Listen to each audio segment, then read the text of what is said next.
I am Clara, 33 years old, and a senior partner in mergers and acquisitions at one of Boston's most ruthless investment firms.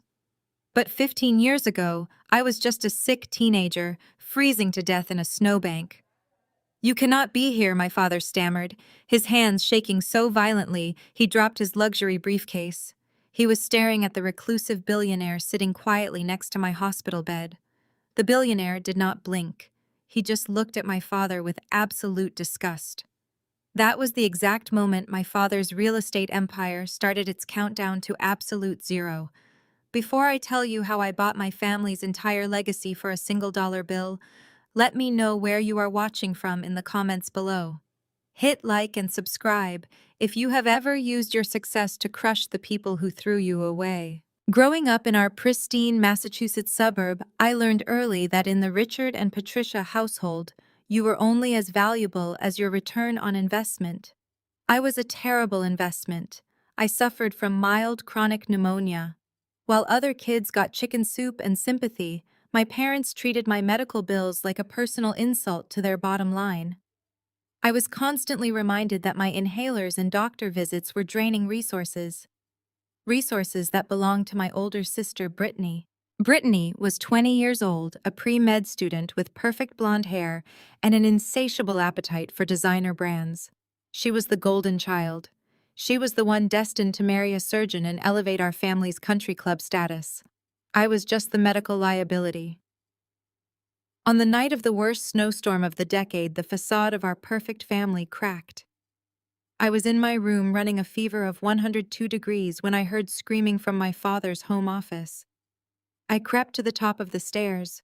My father was holding a stack of bank statements, his face purple with rage. $15,000 was missing from the family business safe. Brittany stood cornered by the mahogany desk. She had secretly maxed out 3 credit cards on luxury vacations and designer handbags to impress her wealthy college friends. When she could not make the minimum payments, she helped herself to the company safe. But my sister was nothing, if not a brilliant manipulator. As my father demanded answers, Brittany burst into fake hysterical tears. She pointed a manicured finger directly up the stairs at me. She told them she caught me stealing the money. She claimed I was buying illegal drugs to cope with my chronic illness. I froze on the staircase, my lungs burning as I gasped for air. I stumbled down the steps, begging them to look at my bank accounts. I told them to search my room to drug test me right then and there. I did not even have a driver's license, let alone a drug dealer. But Brittany had prepared for this exact moment. She ran up to my room and pulled a thick wad of $100 bills from under my mattress. She had planted the remaining stolen cash exactly where she knew they would look. My mother, Patricia, did not hesitate. She did not ask for my side of the story. She walked into my bedroom, grabbed a black plastic garbage bag, and started shoving my clothes inside. I fell to my knees in the hallway, pleading with my father. I offered to pull up my banking app. I offered to call the police myself to do a forensic investigation on the missing funds. My father slapped the phone out of my hand. The device shattered against the hardwood floor, cutting off my only lifeline to the outside world. Outside, the storm was howling.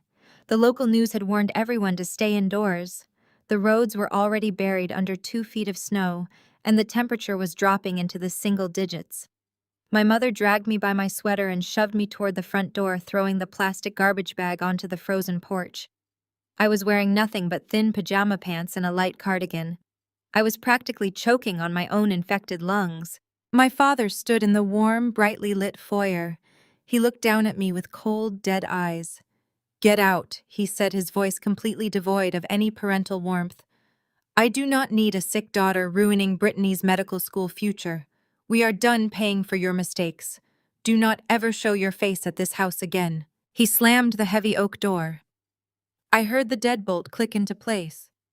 I stood barefoot on the icy wood of the porch, the freezing wind ripping right through my thin clothes. I pounded on the door until my knuckles bled, begging them to at least let me get my winter coat or my emergency inhaler. The only response was the sound of the television turning up in the living room. They were settling in for a cozy movie night while their 18-year-old daughter was left outside to die. I looked through the living room window. Brittany was sitting on the expensive leather sofa, sipping hot cocoa. She met my eyes through the frost-covered glass and smiled. It was a cold, calculated smirk. She had secured her financial lifeline by severing mine. In that freezing darkness, shivering violently and struggling to breathe, the crying stopped. I realized crying was a sunk cost. I turned my back on the house that was never a home. I left my garbage bag of clothes on the porch and began to walk into the whiteout conditions. I did not know it yet, but every freezing step I took away from that driveway was a step closer to destroying everything my father had ever built. The snow was not just falling, it was attacking. Every gust of wind felt like shards of glass tearing at my exposed skin. I had no coat, no gloves, and no phone. The thin cotton of my pajamas offered zero protection against the historic New England nor'easter currently burying the state. My lungs, already tight from chronic pneumonia, burned with every desperate breath I took. The fever that had kept me bedridden just hours ago now raged against the freezing temperature outside, turning my body into a chaotic battleground of extreme heat and biting cold. I could not feel my toes. Within the first 10 minutes, my bare feet had gone completely numb, transforming into heavy blocks of ice that I had to drag through the deepening drifts. I knew the geography of our town well. The police station was nearly 4 miles away, situated just past the ultra-wealthy district where the sprawling estates of local tycoons sat behind towering iron gates. That was my only goal. 4 miles. If I stopped moving, I would die. It was a simple, brutal calculation. I wrapped my thin cardigan tighter around my chest, crossing my arms over my burning lungs, and forced my frozen legs to keep moving forward. The suburban streets were completely deserted. No plows, no passing cars, no good Samaritans peering out their windows. The blackout conditions made it impossible to see more than a few feet ahead. Every step was a negotiation with gravity and exhaustion. My mind started playing cruel tricks on me as the hypothermia set in. I imagined I was back in my warm bed, the fever making me hallucinate the smell of hot tea. Then a violent coughing fit would rip me back to reality. I doubled over in the snow, coughing so hard I tasted blood in the back of my throat. The infection in my lungs was spreading rapidly, accelerated by the brutal cold. I forced myself upright again. I could not let Brittany win. I could not let my parents' cruel betrayal be the final chapter of my life. Anger became my fuel. It burned hotter than the fever. I pictured my father's dead eyes. I remembered my mother packing my clothes in a trash bag. That rage kept my heart beating as the snow climbed past my ankles. After an eternity of walking, the landscape began to change. The modest suburban homes gave way to massive stone walls and wrought iron fencing. I had reached the wealthy district. The streetlights here were brighter, illuminating the sheer volume of snow that had accumulated. Some of these mansions had backup generators, their warm golden lights glowing behind thick frosted windows. Inside those walls, people were safe. They were drinking wine and watching the storm on massive televisions. Out here on the street, I was actively dying. The contrast was a physical ache in my chest. I tried to shout for help, hoping a security guard or a late-night caretaker might hear me over the howling wind. But when I opened my mouth, the only sound that escaped was a weak, rattling wheeze. My vocal cords were frozen. My vision began blurring at the edges, darkening into a tunnel. The pain in my chest evolved into a heavy, crushing weight, as if a concrete block had been placed directly over my heart. The hypothermia was reaching its final fatal stages. A strange, terrifying warmth suddenly flooded my body, a physiological trick my brain played as my core temperature dropped to critical levels. The snowbanks started looking incredibly inviting. I just needed to rest for 1 minute, just 60 seconds to catch my breath before continuing to the police station. My knees buckled. I did not try to catch myself. I pitched forward, collapsing face first into a massive snowdrift beside a towering stone mailbox. The snow enveloped me like a freezing blanket. I could not move my arms or legs.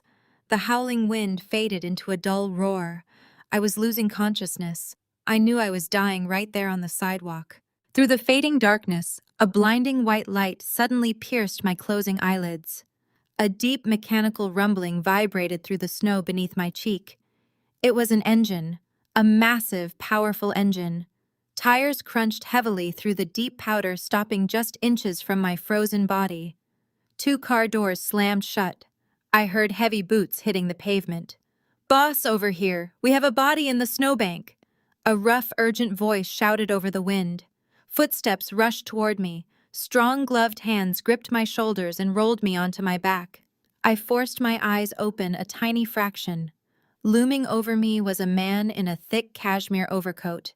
He had sharp, piercing eyes and an aura of absolute, terrifying authority.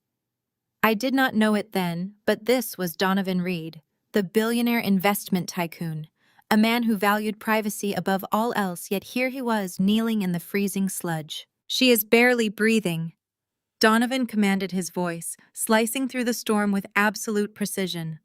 "Her core temperature is critical. Forget the ambulance, they will never make it through this snow. Get her in the SUV right now. We are taking her to my private medical facility." Strong arms lifted me from the snowbank. The immediate warmth of the armored vehicle interior wrapped around me as I was laid carefully across the heated leather seats. I felt a thick woolen blanket being thrown over my shivering body. The heavy doors slammed shut, sealing out the deadly storm. Donovan Reed looked down at me from the front seat, his expression unreadable but intensely focused. As the armored SUV accelerated through the blizzard, my eyes finally rolled back, and I surrendered entirely to the darkness. I drifted back into consciousness through a haze of sterile warmth and the rhythmic beeping of cardiac monitors. My eyes fluttered open to a blinding white ceiling. I was no longer freezing. Heated blankets engulfed my body. An oxygen mask pushed warm air into my scarred lungs. An intravenous line fed a steady stream of fluids and high-grade antibiotics directly into my vein. I shifted my head slightly, taking in the sheer opulence of the room. The walls were lined with cherry wood paneling, and the medical equipment was hidden behind sleek, frosted glass cabinets. It looked like a five-star hotel suite that happened to double as a trauma center. Sitting in a leather armchair by the window was Donovan Reed. He was speaking quietly into a secure satellite phone, his posture rigid and commanding. He caught my movement and ended the call immediately. The clock on the cherrywood wall read 3 in the morning. Exactly 4 hours had passed since I collapsed in that snowbank. A team of elite private physicians had spent those 4 hours stabilizing my core temperature and attacking the severe pneumonia drowning my lungs. Donovan stood up and walked over to the bed. His expression was sharp, analyzing my vitals on the monitor with the cold precision of a man who dealt in numbers and probabilities. He offered no empty platitudes or fake sympathy. "Drink this slowly," he commanded, handing me a glass of warm water. "You survived the hypothermia, but your lungs are severely compromised. The hospital administration had to run your fingerprints to pull your medical history. Because you are technically 18, but still listed as a dependent on your father's insurance, the local precinct was legally obligated to notify your next of kin. They are on their way up now." My heart rate monitor instantly spiked, the frantic beeping echoing through the quiet suite. The heavy wooden door to the VIP suite swung open with a violent thud. Richard and Patricia stormed into the room, bringing the bitter chill of the winter storm in with them. They had not come out of concern. They had come out of sheer, unadulterated anger. My mother was clutching her designer handbag like a weapon, her face contorted into a mask of pure indignation. My father marched right past the elite nursing staff, his eyes locked on me with absolute fury. "Clara, what the hell is wrong with you?" my father hissed, keeping his voice in a harsh whisper to avoid drawing attention from the hallway. "Do you have any idea how embarrassing it is to get a call from the police at 3 in the morning? We had to leave Brittany alone at the house just to deal with your latest stunt." My mother stepped forward, her eyes sweeping over the luxurious room with a mixture of confusion and intense disdain. "You just had to make a scene, did you not?" she sneered. "Running away in a blizzard just because you got caught stealing from your own family? You are a complete embarrassment to the family name. The police told us you were found nearly dead on the sidewalk. You realize how this looks for your father's business. If the country club finds out you are wandering the streets like a vagrant, our reputation will be ruined. Get your clothes on right now. We are taking you home and you are going to apologize to your sister for the trauma you caused her tonight. I stared at them, the oxygen mask still strapped to my face. I could barely breathe, let alone speak. They did not ask a single medical question. They did not ask if I was in pain. They only cared about the optics of having a police cruiser show up at their pristine suburban driveway. My father reached forward to grab my arm fully, intending to drag me out of the hospital bed by force. He never made contact. A large hand clamped down on his wrist with the force of a steel vice. Donovan Reed stepped out from the shadows of the window alcove, his presence instantly dominating the room. "Remove your hand from my patient," Donovan said, his voice dropping an octave into a lethal whisper. My father ripped his arm away, ready to unleash a tirade of wealthy suburban entitlement. "Do you know who I am?" My father barked, adjusting his suit jacket. "I am Richard." The words died in his throat. The arrogant flush of anger drained entirely from his face, replaced by a sickening, chalky white pallor. His eyes widened as they locked onto Donovan's face. The swagger evaporated, leaving behind a terrified, hollowed-out shell of a man. He recognized the billionaire standing before him. Everyone in the high-stakes commercial real estate world knew Donovan Reed, but my father knew him for a very specific, terrifying reason. Richard's real estate firm was bleeding cash. To maintain his country club lifestyle and keep up appearances, he had taken out a massive $5 million mezzanine debt loan to keep his flagship development project afloat. That loan was held by a shadowy private equity firm. The ultimate beneficiary and owner of that firm was Donovan Reed. My father was staring directly at the man who held the absolute power to liquidate his entire life's work with a single phone call. "Mr. Reed," my father stammered, his voice cracking violently. "I had no idea. I mean, what are you doing here?" Donovan did not shout. Men with real power never need to raise their voices. He simply looked at my father as if analyzing a bad investment on a balance sheet. "You threw away a diamond because you thought it was glass," Donovan said, his tone razor-sharp and devoid of any mercy. "I will be the one cutting it." My mother, completely oblivious to the financial guillotine hovering over her husband's neck, crossed her arms. "Excuse me," she snapped. "This is a family matter. We are taking our daughter home." "You are not taking anyone anywhere," Donovan replied coldly. He pressed a button on the wall. Two massive private security contractors stepped into the room, flanking the doorway. "Clara is 18 years old. She is legally an adult. She has just signed a medical proxy transferring all her healthcare decisions to my legal team. Your insurance is no longer required, and your presence is a hazard to her recovery." My father grabbed my mother's arm, his fingers digging into her expensive coat to silence her. "Clara," he pleaded, looking at me with wide, desperate eyes. "Come home. We can fix this." I reached up and pulled the oxygen mask down from my face. I looked at the man who had locked me out in a blizzard to protect a thief. "I am not going anywhere with you," I said, my voice raspy but resolute. "You told me never to show my face at your house again. I am simply honoring your request." My father opened his mouth to argue, but Donovan cut him off. "You heard the lady," Donovan said. "Get out." The security guards took a step forward. My father grabbed my mother and practically dragged her out of the VIP suite, fleeing from the man who owned his debt. I leaned back against the pillows, the monitors finally settling into a steady, calm rhythm. The first boundary had been drawn. The bridge was burned. As I watched the heart rate lines spike and dip on the digital screen beside me, I stopped feeling like a victim. I started viewing my life the same way Donovan Reed viewed his portfolios. Every liability had to be cut. Every asset had to be leveraged. My family was a bankrupt enterprise, and I was officially closing the account. I was ready to build an empire on the ashes. 15 years is a long time to hold a grudge, but it is the perfect amount of time to sharpen a weapon. I am 33 years old now. I do not cry over the past, and I certainly do not wait for apologies that will never come. I learned the most valuable lesson of my life in that VIP hospital bed, while the cardiac monitors beeped in the background. Blood does not make a family. Blood is just a biological coincidence, a genetic accident, that society uses to force loyalty where none is deserved. Financial independence is the only impenetrable armor in this world. When you control the capital, you control the narrative. I dropped my father's surname the second the legal paperwork could be processed. I became Clara Reed. Donovan did not just pay for my recovery and my education. He forged me in his image. He taught me how to read a balance sheet like a homicide detective reads a crime scene. He taught me how to find the lies hidden in the margins. The heavy oak doors of the downtown Boston boardroom swung shut, sealing out the chaotic noise of the trading floor outside.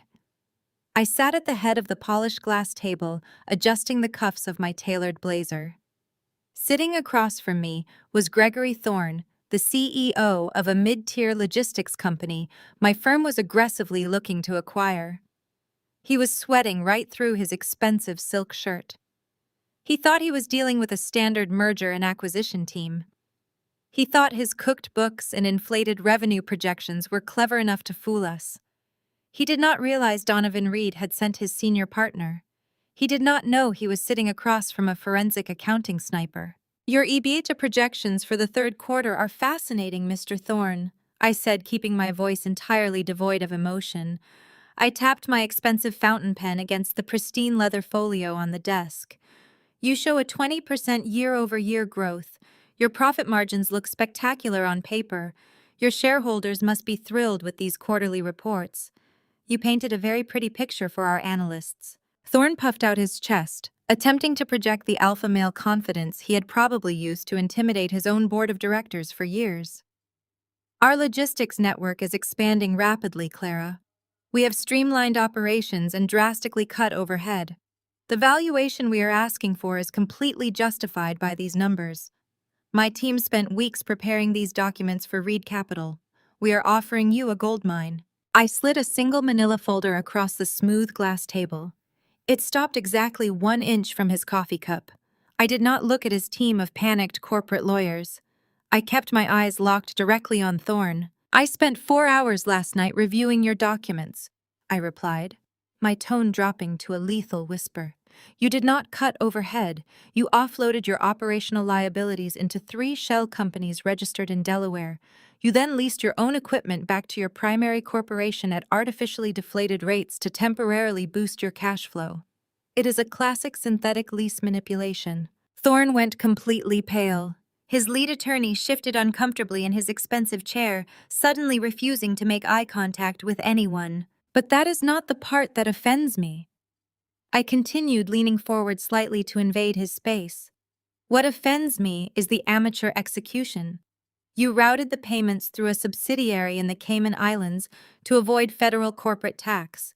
You are carrying $8 million in hidden debt that you deliberately kept off the main ledger. You are attempting to sell a sinking ship to my firm while simultaneously committing federal tax evasion." Thorne opened his mouth, but no sound came out. The room was so quiet you could hear the air conditioning humming through the ceiling vents. "Here is what is going to happen," I stated, opening my own file. "I am retracting our initial offer of $50 million. Your company is functionally insolvent. I am offering you $12 million for the raw assets and the client list. My firm will assume the $8 million in hidden debt to keep the Internal Revenue Service from knocking down your front door and throwing you in a federal penitentiary. You will step down as CEO effective immediately. You will sign a strict non-disclosure agreement, and you will walk away with a fraction of your dignity intact." "You cannot do this," Thorne sputtered, slamming his fist on the table in a desperate display of weakness. "That is highway robbery. We have other buyers lined up. We will walk away from this table right now." "Call them," I challenged, gesturing toward the conference room phone. "Call them right now. Tell them Clara Reed from Reed Capital just flagged your balance sheets for synthetic lease manipulation and federal tax evasion. Let us see how fast those other buyers run for the hills." You have exactly 3 minutes to sign this contract before I withdraw the offer entirely and send my forensic audit directly to the Securities and Exchange Commission. Thorne stared at me, his eyes filled with a mixture of hatred and absolute defeat. He recognized that he had been completely outmaneuvered. He reached for the pen with a trembling hand and signed the document, signing away his company for pennies on the dollar. He had tried to cheat the system, and the system had crushed him. As his legal team hurriedly packed their briefcases and ushered their ruined client out of the boardroom, I remained seated at the head of the table. I neatly stacked the freshly signed acquisition papers. This was my everyday reality. I did not rely on luck. I relied on data leverage and ruthless execution. Over the past 15 years, I had clawed my way up the corporate ladder with an obsession that terrified my competitors. I graduated top of my class. I secured my CPA license. I devoured every piece of corporate law and financial strategy Donovan placed in front of me. I became his most trusted weapon. When you have had everything stripped away from you in the middle of a blizzard, you learn to build a fortress that no one can ever breach. Money is not just currency. Money is a weapon. It is the power to say no. It is the power to dictate terms. It is the power to ensure that no one can ever lock you out in the cold again. I built my fortress brick by brick, dollar by dollar, acquisition by acquisition. I was safe. I was untouchable. My phone buzzed on the glass table, pulling me from my thoughts. It was a message from Human Resources regarding a new hire for my division. We were bringing on a new senior auditor to help handle the massive influx of corporate acquisitions my team was processing. I needed someone sharp, someone who could keep up with my grueling pace and match my obsession with financial perfection. I packed the Thorne acquisition files into my briefcase, ready to return to my executive office to review the new candidate. I had an empire to run, and I had no time for incompetence. I walked out of the glass boardroom, my heels clicking sharply against the polished marble floor. The past was dead and buried in the snow, or so I thought. The Human Resources file waiting on my mahogany desk was thick, detailed, and flawless. I sat down, opened the crisp manila folder, and reviewed the credentials of our newest candidate for the senior auditor position. His resume was a masterclass in professional achievement. A Master of Science in Accounting, dual certifications in forensic analysis, and a track record of dismantling corporate fraud at a rival firm. His name was Jamal. 10 minutes later, Jamal walked into my executive office. He was a tall, sharply dressed African-American man who carried himself with a quiet, undeniable authority. His charcoal suit was tailored perfectly, though I noticed the faint fraying at the edges of his leather briefcase, the kind of wear and tear that only comes from someone who works 100-hour weeks without complaining. He sat across from me, his posture rigid and professional. I do not believe in standard interviews. I believe in pressure tests. I slid a bound ledger across the desk. It was a dummy file I used to weed out incompetent candidates, containing a heavily disguised tax evasion scheme involving phantom inventory. I gave him a red pen and told him he had 15 minutes to find the anomaly. Jamal did not flinch. He opened the ledger, his eyes scanning the columns of numbers with lethal precision. The room was completely silent, except for the scratch of his pen against the paper. Exactly 8 minutes later, he closed the folder and slid it back to me. He had circled 3 seemingly unrelated equipment depreciation entries and tied them directly to a ghost subsidiary. They are depreciating assets that do not exist to offset their capital gains, Jamal stated, his voice calm and authoritative. It is a sloppy attempt at a phantom asset write-off. If you acquire this company, the federal regulators will audit your entire division within 6 months. I looked at the circled numbers, then back at him. You are hired, I said. Your desk is right outside mine. We have a lot of work to do. Over the next 3 weeks, Jamal proved to be the most formidable auditor I had ever worked with. He was a machine processing complex financial data with a ruthless efficiency that matched my own. We were currently handling the acquisition of a massive telecommunications conglomerate, a nightmare of a deal involving dozens of offshore accounts and questionable vendor contracts. It was a rainy Tuesday night. The rest of the firm had emptied out hours ago, leaving the two of us alone in the glass-walled executive suite. The glowing skyline of Boston reflected against the rain-streaked windows. The only sounds were the hum of the ventilation system and the rapid clicking of our keyboards. I glanced over at Jamal. He was staring at his dual monitors, his jaw clenched tight. He looked dead on his feet. The dark circles under his eyes had deepened significantly since his first day. He was running on pure adrenaline and stale break room coffee, reviewing a particularly messy series of international wire transfers. This telecommunications CEO is trying to hide his personal expenses inside his marketing budget, Jamal said, disgusted. He classified a $200,000 yacht rental as a corporate team building retreat. He expects us to just sign off on this garbage, flag it and deduct it from the final purchase price, I commanded, not looking up from my own spreadsheet, and flag him for a compliance violation. Already done, Jamal replied. I do not sign my name to lies. Numbers are supposed to mean something. They are the only thing in this world that actually tell the complete truth. I stopped typing and looked at him. I had never heard anyone else articulate my exact philosophy with such conviction. People lie. People manipulate people. Rewrite history to suit their own selfish needs. But a balance sheet is an absolute reality.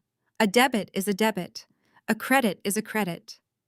You cannot gaslight a spreadsheet. Jamal possessed an unshakable moral compass, a rare trait in the cutthroat world of corporate finance. You look like you are going to collapse, Jamal, I noted, closing my laptop. It is past midnight. Go home. The telecommunications deal will still be here tomorrow morning. He rubbed his temples, letting out a long, exhausted sigh. I am fine, Clara. I need the overtime bonus on this acquisition. I am not leaving until this audit is bulletproof. I ordered Thai takeout, and we spent the next hour eating at the conference table surrounded by stacks of financial disclosures. It was the first time we had taken a break from the relentless grind. As we ate, the professional armor cracked just a fraction. You are the highest paid senior auditor in this division, I pointed out casually, taking a sip of water. Why are you working yourself into an early grave for an overtime bonus? Jamal offered a tight, humorless smile. He stared out at the rainy city skyline, his expression heavy with a burden he was clearly trying to carry all by himself. Personal financial restructuring, he said quietly, choosing his words with immense care to maintain his professionalism. My wife and I have different definitions of financial security. He paused, tapping his chopsticks against the cardboard takeout container. She grew up with a certain lifestyle, and she believes credit limits are merely suggestions. She recently made some significant purchases without consulting me. The debt is piling up faster than I can pay it down. But I am the provider. It is my responsibility to fix it. I will work around the clock if I have to. I watched him closely. I saw the quiet desperation in his eyes, the crushing weight of a man trying to bail out a sinking ship with a bucket. He was honorable to a fault, taking on the burden of his wife's reckless greed because he believed in duty and family. He did not name her. He did not launch into an emotional tirade. He just stated the facts, treating his ruined personal finances like another audit that needed his immediate attention. I respected him immensely in that moment. I knew exactly what it was like to be anchored to toxic, parasitic people who drained your resources and demanded you apologize for not giving them more. I did not offer him empty pity. I offered him the only thing that mattered in our world. Finish the audit by Thursday, I told him, standing up to clear the table. If you find every single hidden liability in their books, I will personally ensure your acquisition bonus is doubled. We reward actual hard work in this firm. Jamal looked at me, genuine gratitude breaking through his exhaustion. Thank you, Clara. I will not let you down. He turned back to his monitors, his focus renewed. I walked back to my office, impressed by his sheer determination. I had found a brilliant, loyal ally in Jamal. He was a man of absolute integrity who was currently being bled dry by a selfish, careless wife. I felt a pang of sympathy for him, completely unaware that the financial parasite ruining his life was a monster I knew intimately. The next morning arrived with the sharp clarity that always follows a closed deal. Jamal had delivered the finalized audit for the telecommunications acquisition by 8 in the morning, precisely as promised. I reviewed his findings over my morning espresso. The report was an absolute masterpiece of forensic accounting. He had dismantled the corrupt executive's financial labyrinth with surgical precision, saving our firm millions in hidden liabilities. I grabbed the physical file intending to personally deliver his authorization for the doubled bonus. I walked out of my executive suite and approached his desk. Jamal was on a phone call, his tone hushed and strained, rubbing the bridge of his nose. I stood at the threshold of his cubicle, waiting for him to finish. That was when my eyes drifted to the small silver picture frame, positioned neatly next to his dual monitors. My breath caught in my throat. My heart stopped beating for a fraction of a second. Staring back at me from the glossy photograph was Jamal, looking genuinely happy, holding a toddler in his arms. Next to him stood a young boy with Jamal's eyes. And standing directly behind them, with her arms wrapped possessively around Jamal's shoulders, was my sister, Brittany. She looked exactly the same as she had 15 years ago, just polished with the expensive gloss of adult wealth. The perfect blonde hair, the perfectly manufactured smile, the designer dress that probably cost more than Jamal's monthly salary. The golden child. The thief who had framed me.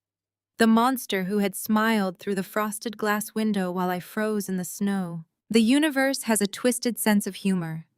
The brilliant principled auditor sitting in front of me, the man working 100-hour weeks to pay off his wife's reckless credit card debt, was married to the very parasite who had destroyed my teenage life. Jamal was being bled dry by my sister. Jamal ended his phone call with a heavy sigh and looked up, startled to see me standing there. I forced my facial muscles to remain completely relaxed. I am a senior partner in mergers and acquisitions. I negotiate with ruthless billionaires for a living. I did not let a single ounce of shock register on my face. My expression remained a mask of absolute corporate ice. Excellent work on the telecommunications audit, Jamal. I said, my voice steady and commanding. I slid the authorized bonus paperwork onto his desk, deliberately placing it right next to the silver picture frame. Your bonus has been doubled and expedited. It will hit your account by Friday. Take the rest of the day off.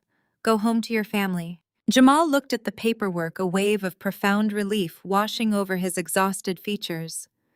Thank you, Clara, he said earnestly. You have no idea what this means for us. I know exactly what it means, I replied smoothly. Enjoy the weekend. I turned on my heel and walked back to my office, my strides measured and deliberate. I closed my heavy oak door and locked it. I walked over to the floor-to-ceiling window and looked out over the Boston skyline. My hands were perfectly still. I was not angry. I was not triggered by the trauma of my past. I felt an overwhelming sense of predatory focus. The pieces on the chessboard were suddenly aligning in a way I could have never orchestrated myself. If Brittany was draining Jamal's bank accounts, it meant her primary source of funding had dried up. Brittany would never rely on a hardworking auditor's salary unless she had absolutely no other choice. My parents had always funded her lavish lifestyle. They had paid for her luxury cars, her expensive vacations, and her endless shopping sprees.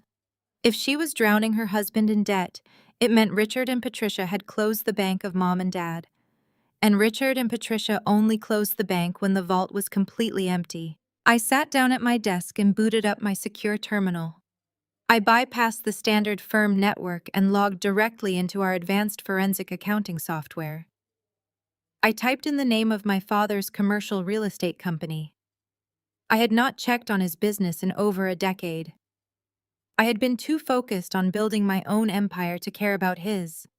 But now I needed to know the exact status of the enemy. I pulled the public financial records.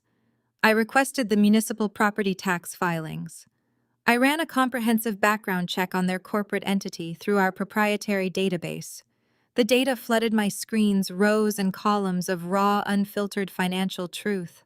I spent the next 3 hours dissecting my father's life work. It was a financial massacre. Richard's real estate empire was not just struggling, it was actively bleeding to death. The balance sheets were a disaster of gross mismanagement and desperate loans. He had leveraged his prime commercial properties to the absolute limit, taking out high-interest loans to cover the operational deficits. The company was drowning in negative cash flow. But the most damning evidence was hiding in the federal tax records. I pulled up the lien registry. Richard had not paid his corporate payroll taxes in 18 months. The Internal Revenue Service had already issued 3 separate tax liens against his primary corporate entity. He owed millions to the federal government. You can negotiate with private creditors, but you cannot negotiate with the IRS when you steal from your own employees. The company was functionally insolvent. They were hovering on the absolute brink of Chapter 11 bankruptcy. One stiff breeze would knock the entire house of cards to the ground. Richard was desperate. He was trapped in a financial corner with no way out. The banks would not touch him. Private equity firms would take one look at those tax liens and run the other way. I leaned back in my leather chair, a cold smile forming on my lips.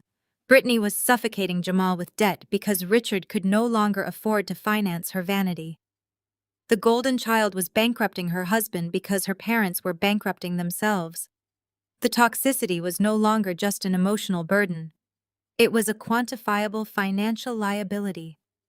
My father needed a miracle. He needed a massive, unsecured corporate bailout to pay off the IRS and keep himself out of a federal penitentiary. And there were very few investment firms in Boston with the capital liquidity to authorize that kind of high-risk corporate rescue. My fingers hovered over the keyboard. I realized that my sister had unwittingly brought her brilliant, honest husband right into my domain. She had sent him into the fortress of the very person she had thrown out into the snow. The trap was setting itself, and I did not even have to lift a finger to bait the hook. I just had to wait for the rats to come looking for cheese.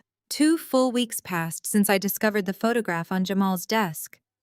I watched him closely, noting the deterioration in his impeccable composure. His tailored suits began to look slightly rumpled. He skipped lunches, subsisting entirely on black coffee. He was the first to arrive and the last to leave, grinding through our acquisitions with desperate intensity. I knew exactly what was happening behind the scenes. The financial walls were closing in on my father's real estate company, and the panic was bleeding directly into Jamal's marriage. It happened on a Thursday night at 11 o'clock. The executive floor was deserted. I was in my office reviewing a merger contract when a sudden sharp crash echoed from the cubicle bay outside.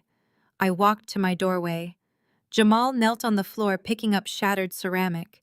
His hands shook violently. The invincible senior auditor had hit his breaking point. He followed me inside my office and collapsed heavily into the guest chair across from my mahogany desk. He buried his face in his hands, taking a ragged breath.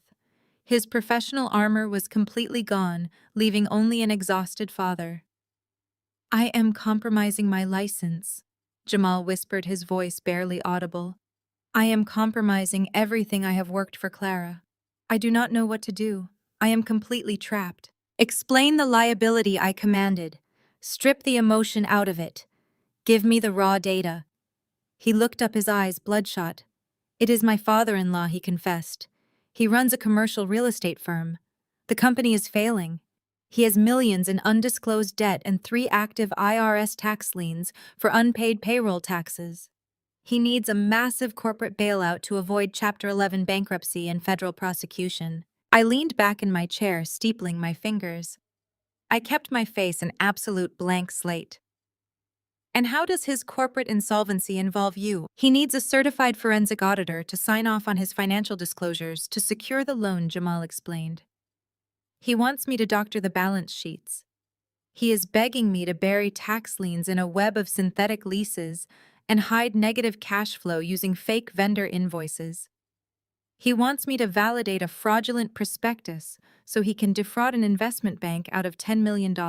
If you sign those documents, you become an accessory to wire fraud and tax evasion," I stated coldly. "That carries a mandatory minimum sentence in federal prison. You lose your CPA license, your career, and your freedom." I told him no.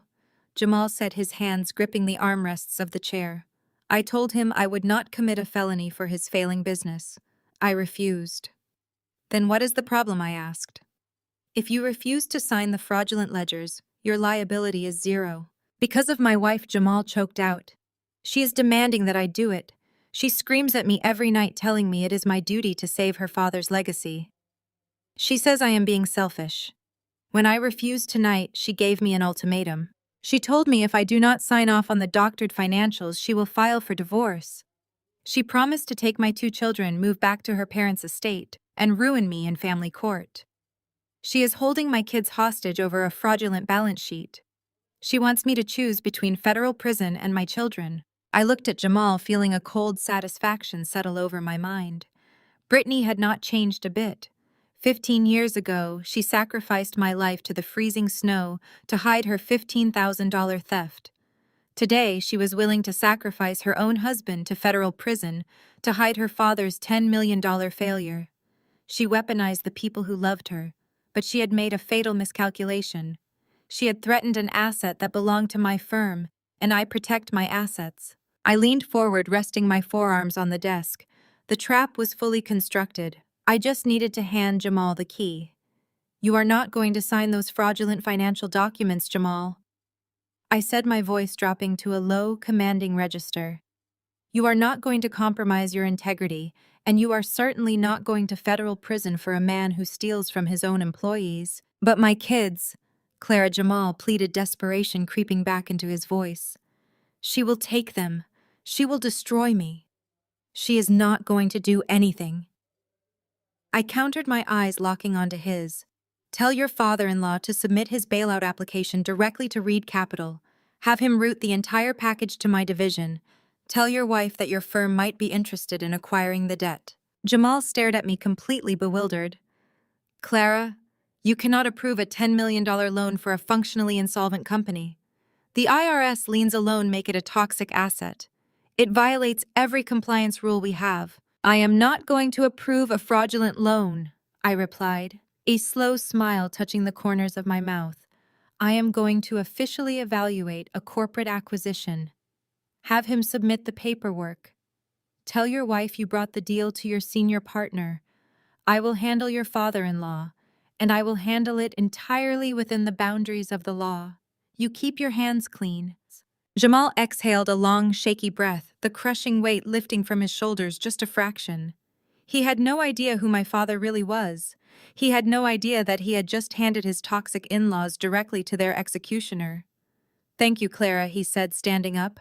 "I will have him send the files tomorrow morning." "Make absolutely sure he brings them in person," I instructed, turning my attention back to my computer monitor. "We are going to have a very detailed discussion about his balance sheets. The trap is now officially wide open." 3 days later, the trap snapped shut. The Reed Capital skyscraper pierced the Boston sky, a monument to financial supremacy. Through the revolving doors walked 3 people I knew intimately, though they had no idea I was watching them on the high-definition security feed, piped directly to my office monitors. Richard, Patricia, and Brittany stepped into the expansive marble lobby. They walked with the swagger of people desperate to project wealth they no longer possessed. It was a masterclass in financial delusion. Richard wore a custom suit, though a trained eye could see the cut was 5 years out of date, tailored before the IRS started freezing his accounts. Patricia dripped with gold jewelry and wore a conspicuous mink coat, items purchased on high-interest credit cards to maintain her country club facade. Brittany embodied the absurdity of their situation. She strutted across the polished marble floor, clutching a limited-edition designer bag. That specific handbag retailed for $25,000. I recognized it immediately from the catastrophic credit card statement Jamal reviewed 3 days prior. She was carrying the exact financial liability that was destroying her husband's life, using it as a prop to secure a $10 million bailout for her father. They were bleeding cash from every artery, yet they marched into a billionaire's stronghold acting like conquering royalty. They approached the reception desk with absolute arrogance. Richard leaned against the counter, flashing his bleached teeth at the receptionist. He loudly announced his private meeting with the senior partner regarding a lucrative acquisition deal. He spoke the words with practiced bravado, completely oblivious to the fact that the receptionist already knew his company was functionally insolvent. The receptionist, trained to handle actual billionaires without flinching, offered a polite, icy smile. She handed them security badges and directed them toward the private executive elevators. I switched the security feed on my monitor to track their ascent. The camera captured their private conversation as the steel box rocketed toward the 60th floor. The audio feed was crystal clear. "This is exactly what we needed," Richard said, adjusting his silk tie in the mirrored walls. "I told you Jamal was good for something. He pitched our portfolio to his firm, and they bit immediately. These corporate analysts only look at the top-line revenue. We just need to steer the conversation away from the temporary cash flow issues and focus on the asset valuations." Patricia patted his arm affectionately. "Of course they bit, Richard. We are offering prime real estate. You built a magnificent company. This little tax hiccup with the government is just a minor bureaucratic hurdle. Once we get this capital injection, we can finally pay off those aggressive vendors and get back to normal." Brittany scoffed, checking her pristine makeup in her compact mirror. Jamal was being so dramatic about the whole thing. He actually tried to tell me he would not submit the paperwork because it violated his precious accounting ethics. I had to threaten to take the kids and move into the guest house just to get him to do his job. These corporate suits do not care about ethics. They care about making money. We just hand over the ledger's smile and walk out with a $10 million wire transfer. Jamal's boss is probably just another desk jockey looking for a quick commission. The elevator chimed, depositing them onto the executive floor. My assistant met them at the doors. I watched through the glass walls of my office as she escorted them down the long corridor toward the primary boardroom. The executive suite of Reed Capital was designed to intimidate. There were no warm colors, no welcoming paintings. It was a fortress of brushed steel black marble and soundproof glass. The silence on the floor was heavy and oppressive, the sound of massive wealth moving quietly through digital channels. My assistant opened the heavy double doors to the main boardroom and gestured for them to enter. The space was a massive glass box suspended over the city. A 20-foot polished obsidian table dominated the center of the room, surrounded by ergonomic leather chairs. The far wall was entirely transparent, offering a dizzying panoramic view of the Boston Harbor. It was a room where multi-billion-dollar corporations were dismantled and sold for parts. It was an execution chamber for bad businesses. Richard walked in and immediately took a seat near the head of the table, spreading his doctored financial files across the polished black stone with unearned confidence. He arranged the fraudulent balance sheets, the fake vendor invoices, and the manipulated asset valuations in neat, precise stacks. He was setting up a magic trick, hoping the sleight of hand would distract the audience from the massive gaping holes in his narrative. Patricia sat delicately beside him, draping her mink coat over the back of her chair, to ensure the designer label remained visible. Brittany took the seat on his other side, placing her $25,000 handbag directly on the table like a centerpiece. They were completely isolated inside the soundproof glass walls. I remained in my private office just down the hall, watching them through the tinted partition. They were laughing now. Richard made a joke, and Patricia touched his shoulder affectionately. Brittany pulled out her phone, likely texting her country club friends about her father's massive new business deal. They felt victorious. They genuinely believed their fake ledgers and synthetic leases were sophisticated enough to fool an investment firm that managed global sovereign wealth funds. They thought they had outsmarted the system. They thought Jamal had blindly submitted their lies to a clueless middle manager. The sheer audacity of their delusion was breathtaking. They were sitting inside the belly of the beast, smelling the absolute danger of their surroundings and choosing to believe they were the predators. Richard checked his gold watch, tapping his polished leather shoe against the floor, visibly annoyed that the senior partner was making him wait. He did not realize the waiting was a calculated psychological tactic. In the world of high finance, the person who controls the clock controls the power dynamic. I let them sit in that silent, intimidating glass box for exactly 15 minutes. I let the oppressive quiet of the room slowly chip away at their false bravado. I watched Richard check his watch for the 4th time. The confident smiles were beginning to slip, replaced by the faint nagging prickle of anxiety. Brittany stopped texting. Patricia pulled her coat slightly closer. The room was designed to make people feel small, and it was working perfectly. I closed my laptop and stood up from my mahogany desk. I picked up the single manila folder containing the absolute destruction of their entire lives. I smoothed the lapels of my tailored blazer. It was time. I walked out of my office, my heels echoing sharply against the marble floor, and headed straight for the glass boardroom doors. The trap was about to close. I pushed open the heavy double doors to the boardroom. The thick glass swung inward with a soft pneumatic hiss, instantly shattering the suffocating silence they had been sitting in. I did not rush. I walked into the room with the measured, deliberate strides of an apex predator stepping into an enclosed hunting ground. The sound of my heels striking the polished floor echoed off the glass walls like the ticking of a countdown clock. Richard was sitting near the head of the table, an expensive gold pen twirling between his fingers as he prepared to dazzle whoever walked through those doors. He looked up, his rehearsed charismatic smile already plastered across his face. The smile died instantly. The gold pen slipped from his fingers, hitting the black obsidian table with a sharp clatter that sounded like a gunshot in the quiet room. It rolled off the edge and bounced onto the carpet, completely ignored.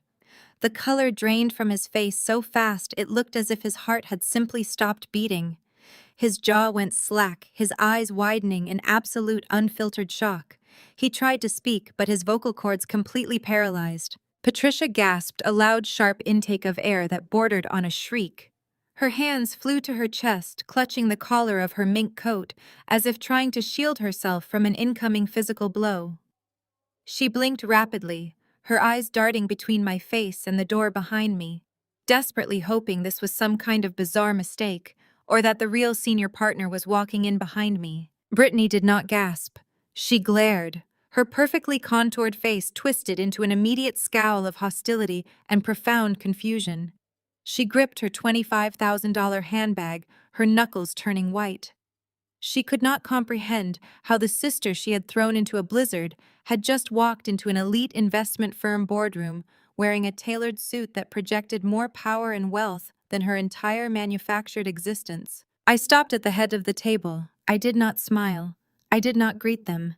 I simply stood there, letting the crushing weight of my presence suffocate the last remaining ounces of their false bravado. Patricia was the first to recover.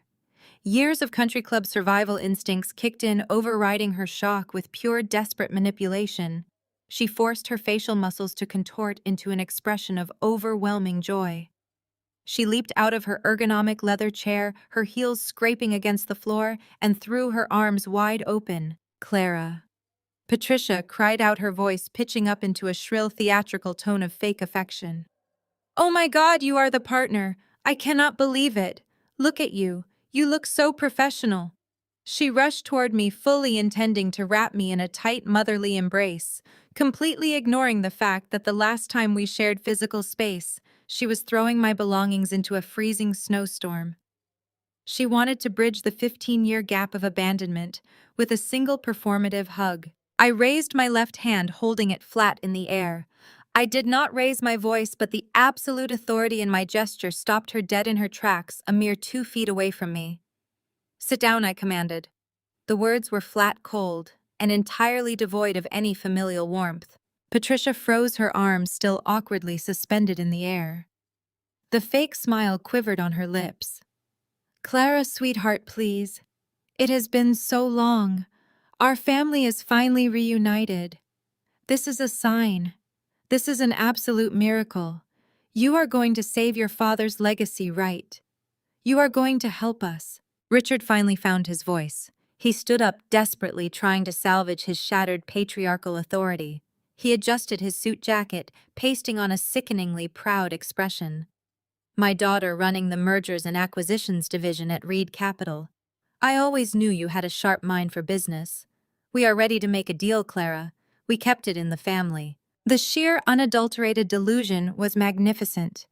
They actually believed they could gaslight me into a $10 million corporate bailout. They thought 15 years of silence and survival could be erased with a single compliment. They thought I was still the vulnerable, sick teenager desperate for their validation. I lowered my hand and walked past Patricia, leaving her standing awkwardly in the middle of the room. I took the chair at the absolute head of the obsidian table, the seat of ultimate power.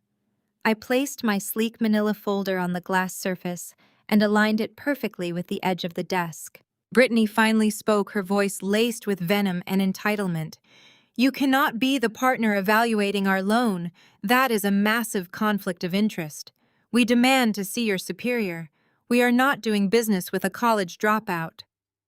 I turned my gaze to Brittany. The coldness in my eyes made her physically recoil into her chair. "There is no superior, Brittany," I stated smoothly. "I am the senior partner of this division.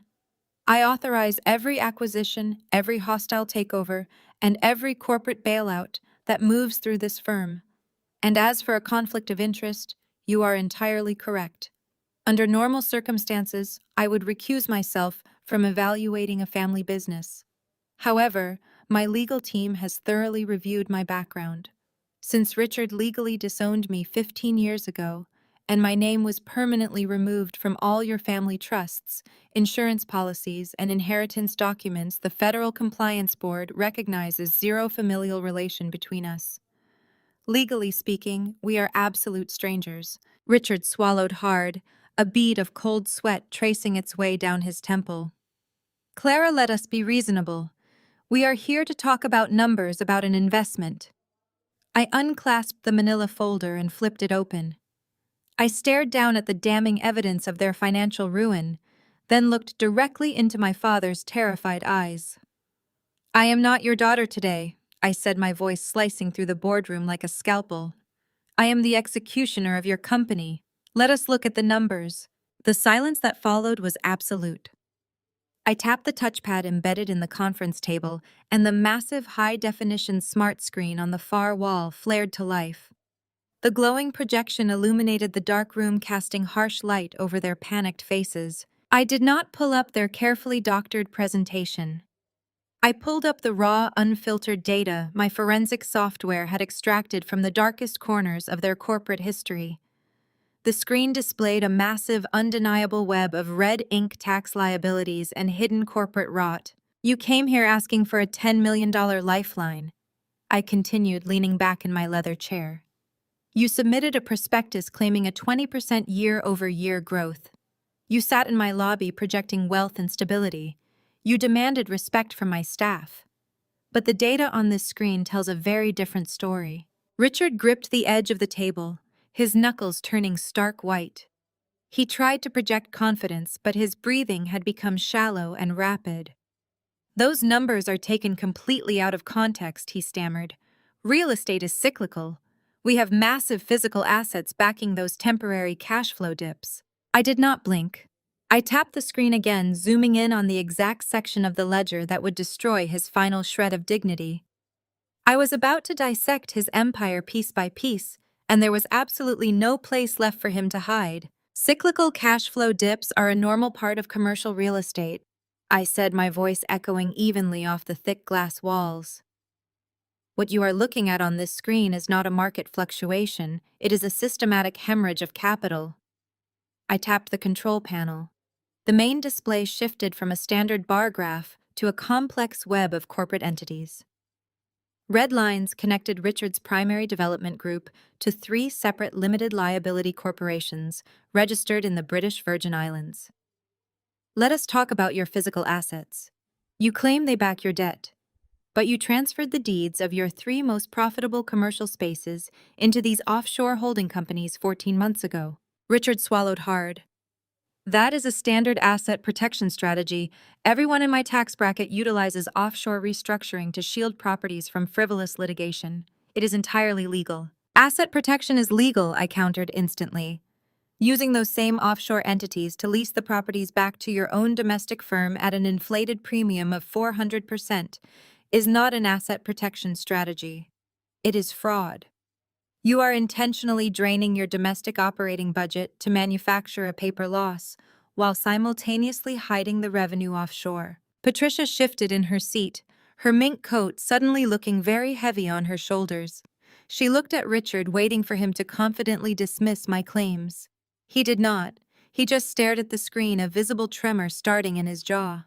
I tapped the screen again. A series of invoices appeared side by side with bank transfer records.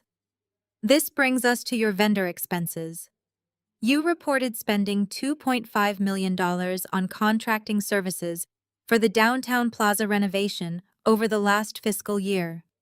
I ran the tax identification numbers on the invoices you provided. I highlighted 3 specific vendor names in bright yellow.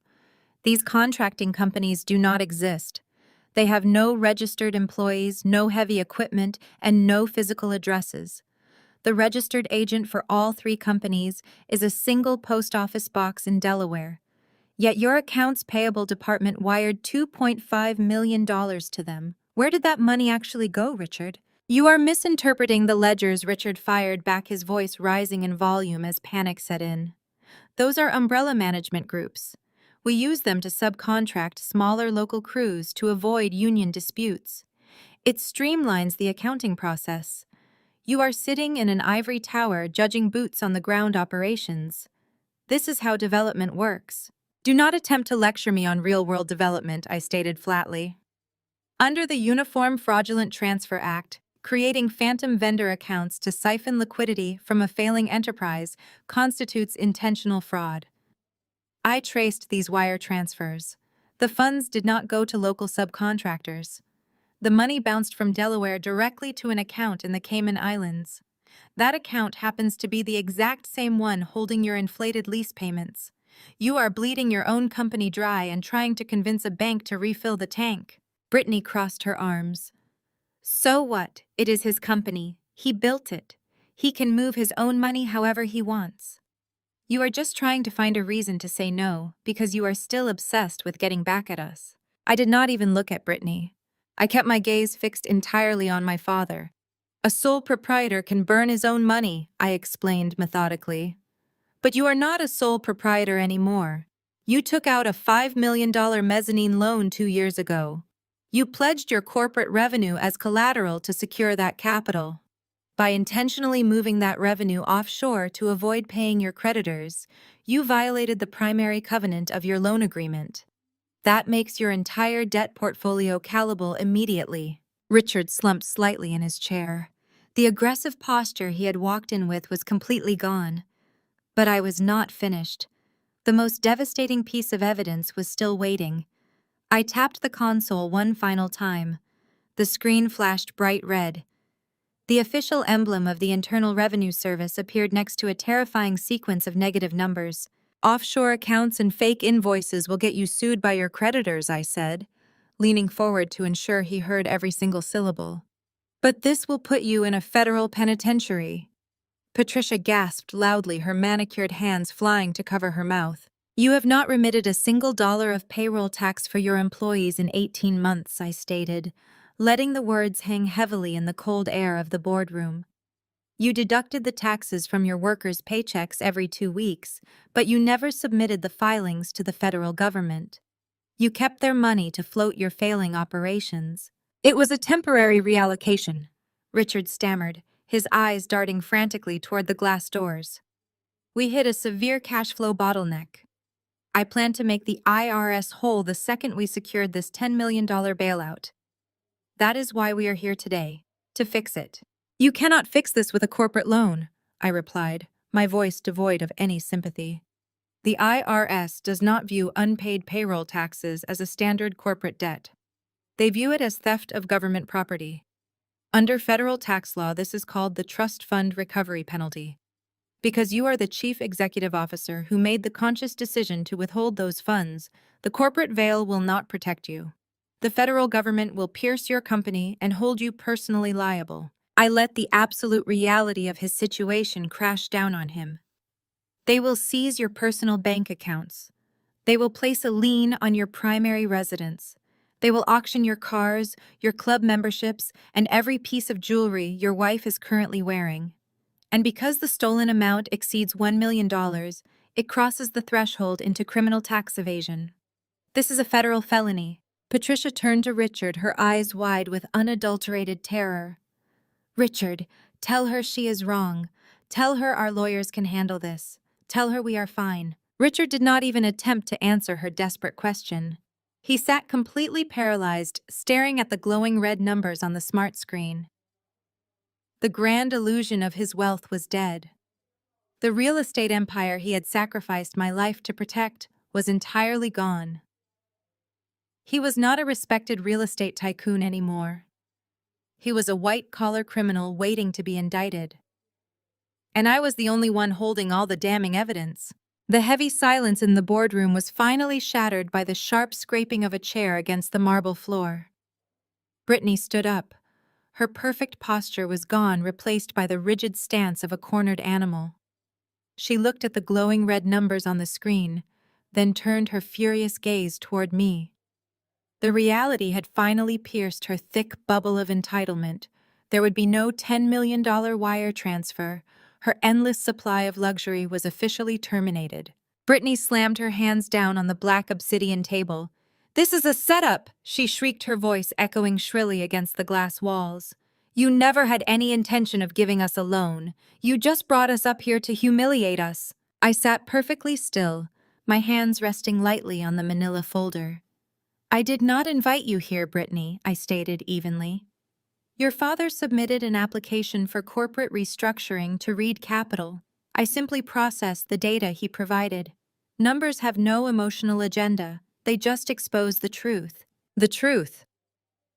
Brittany scoffed, her face turning a mottled shade of red. She pointed a manicured finger directly at my face, reverting instantly to the exact tactic she used when we were teenagers. "The truth is, you are nothing but a bitter college dropout, trying to get revenge on the family that finally had enough of your garbage. We kicked you out because you were an addict stealing from your own father to buy drugs." Patricia gasped, though she did not tell Brittany to stop. Richard remained frozen, staring blankly at the federal tax liens projected on the wall. "You think wearing a fancy suit changes who you are?" Brittany continued, her voice rising to a hysterical pitch. "You think working for some billionaire makes you better than us? We do not need your arrogant lectures, and we certainly do not need your fake corporate money.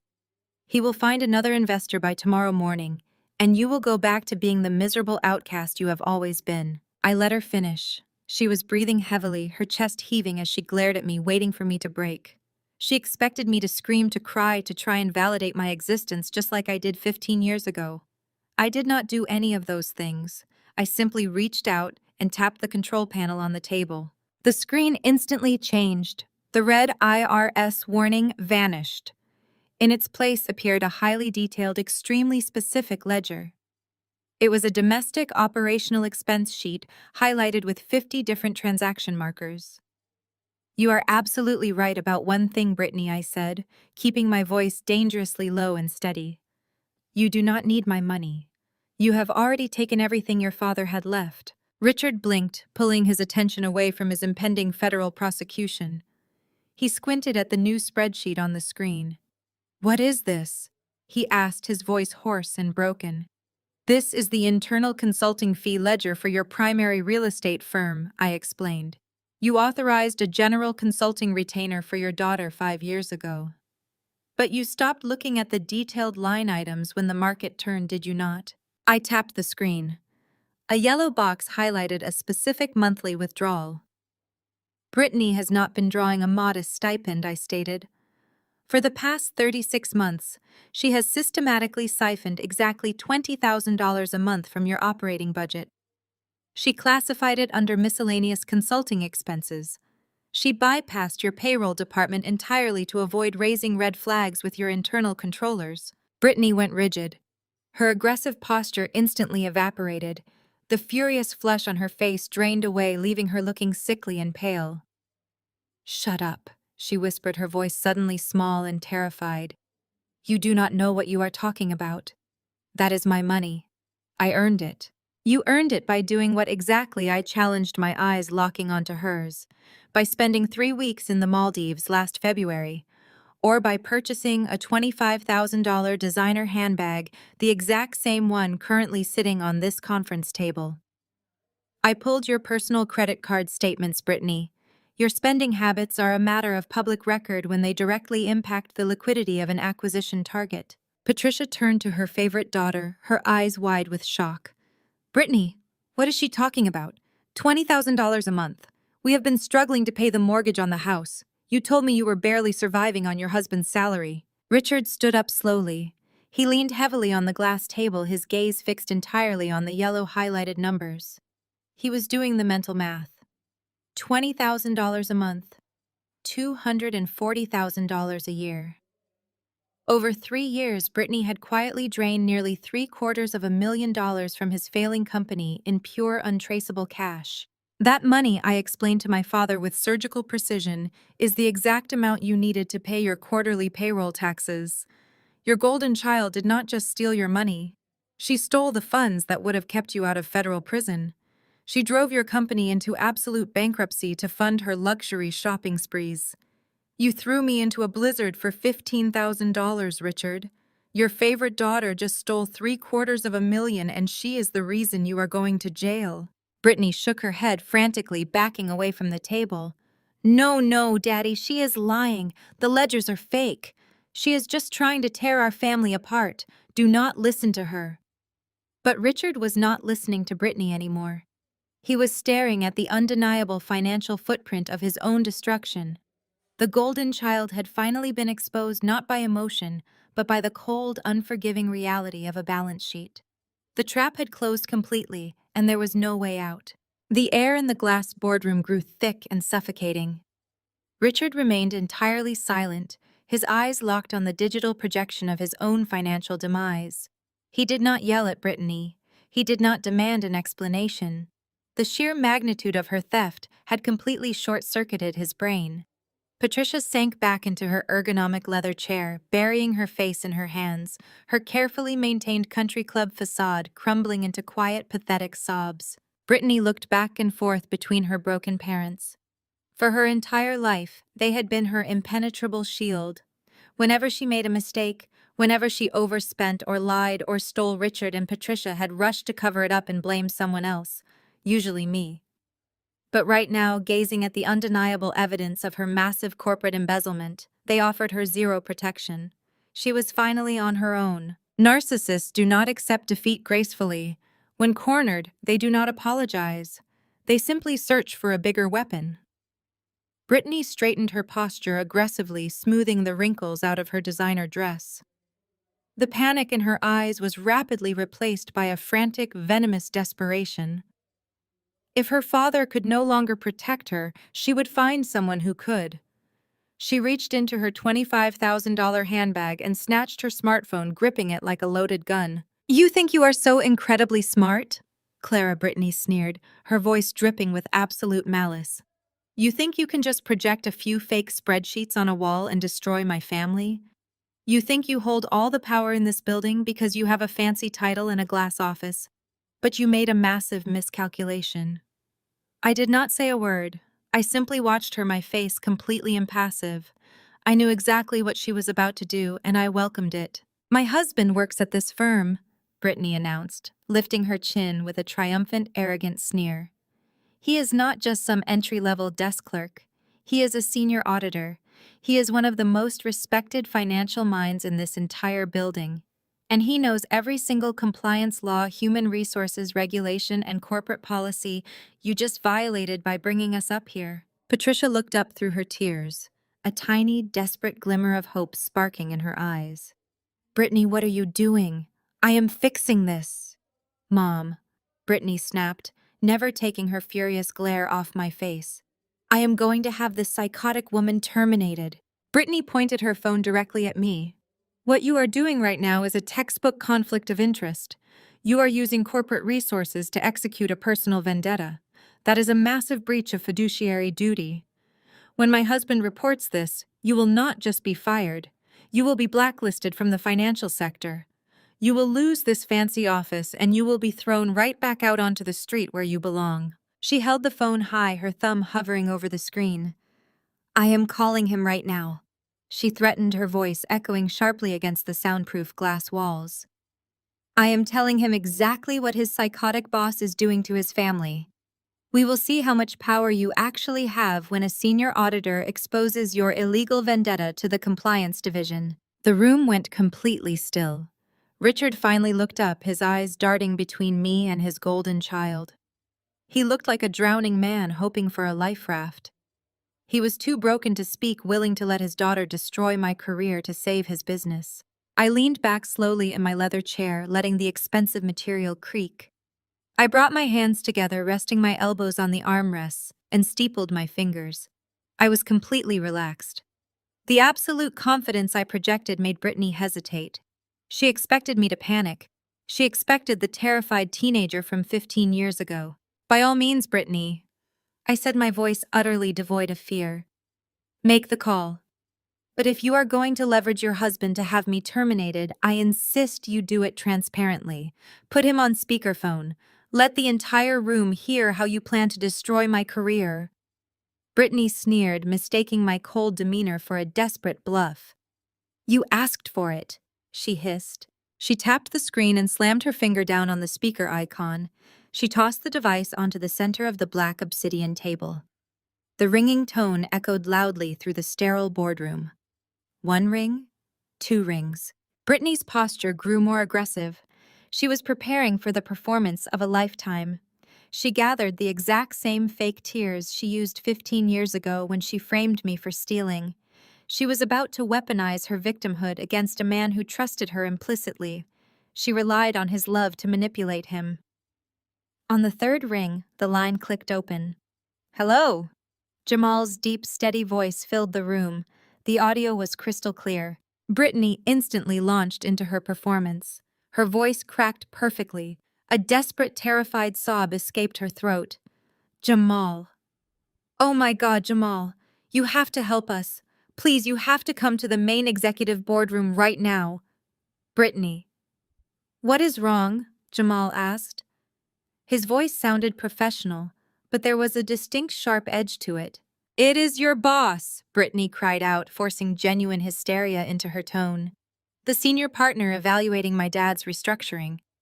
Jamal, she is a complete psychopath. She is attacking my family.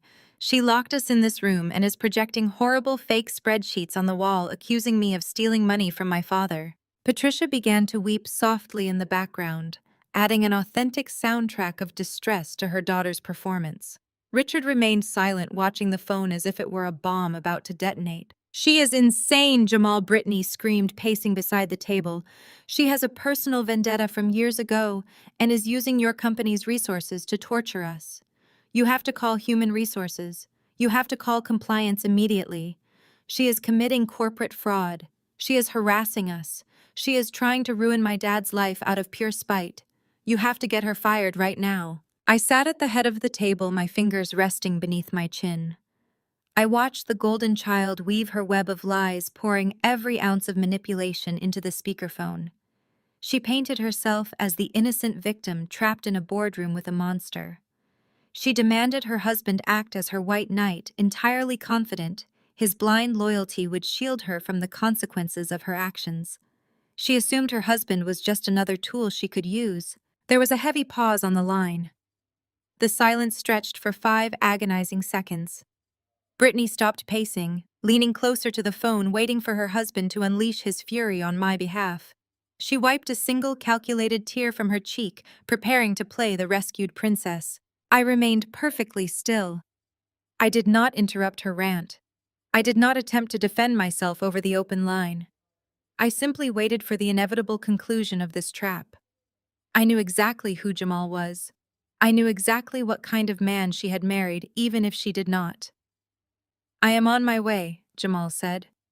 The line went dead, with a sharp electronic click. Brittany snatched her smartphone off the black obsidian table and dropped it back into her $25,000 designer handbag. She looked at her parents, nodding sharply, silently, assuring them that salvation was marching down the hallway. They truly believed the cavalry was coming. They thought Jamal would burst through the glass doors, throw a compliance badge on the table, and demand my immediate termination. I remained seated at the head of the table, entirely relaxed. The heavy double doors of the boardroom swung open with a rush of air. Jamal stepped into the room. He did not look panicked. He did not look like a white knight rushing to rescue his distressed wife. He looked like an executioner arriving for a scheduled appointment. Brittany launched into her performance the second his polished shoes hit the marble floor. She practically threw herself across the room, letting out a calculated, dramatic sob. She collided with Jamal, wrapping her arms around his neck, burying her face into the lapel of his suit. Jamal. Thank God you are here, Brittany cried out, her voice vibrating with manufactured terror.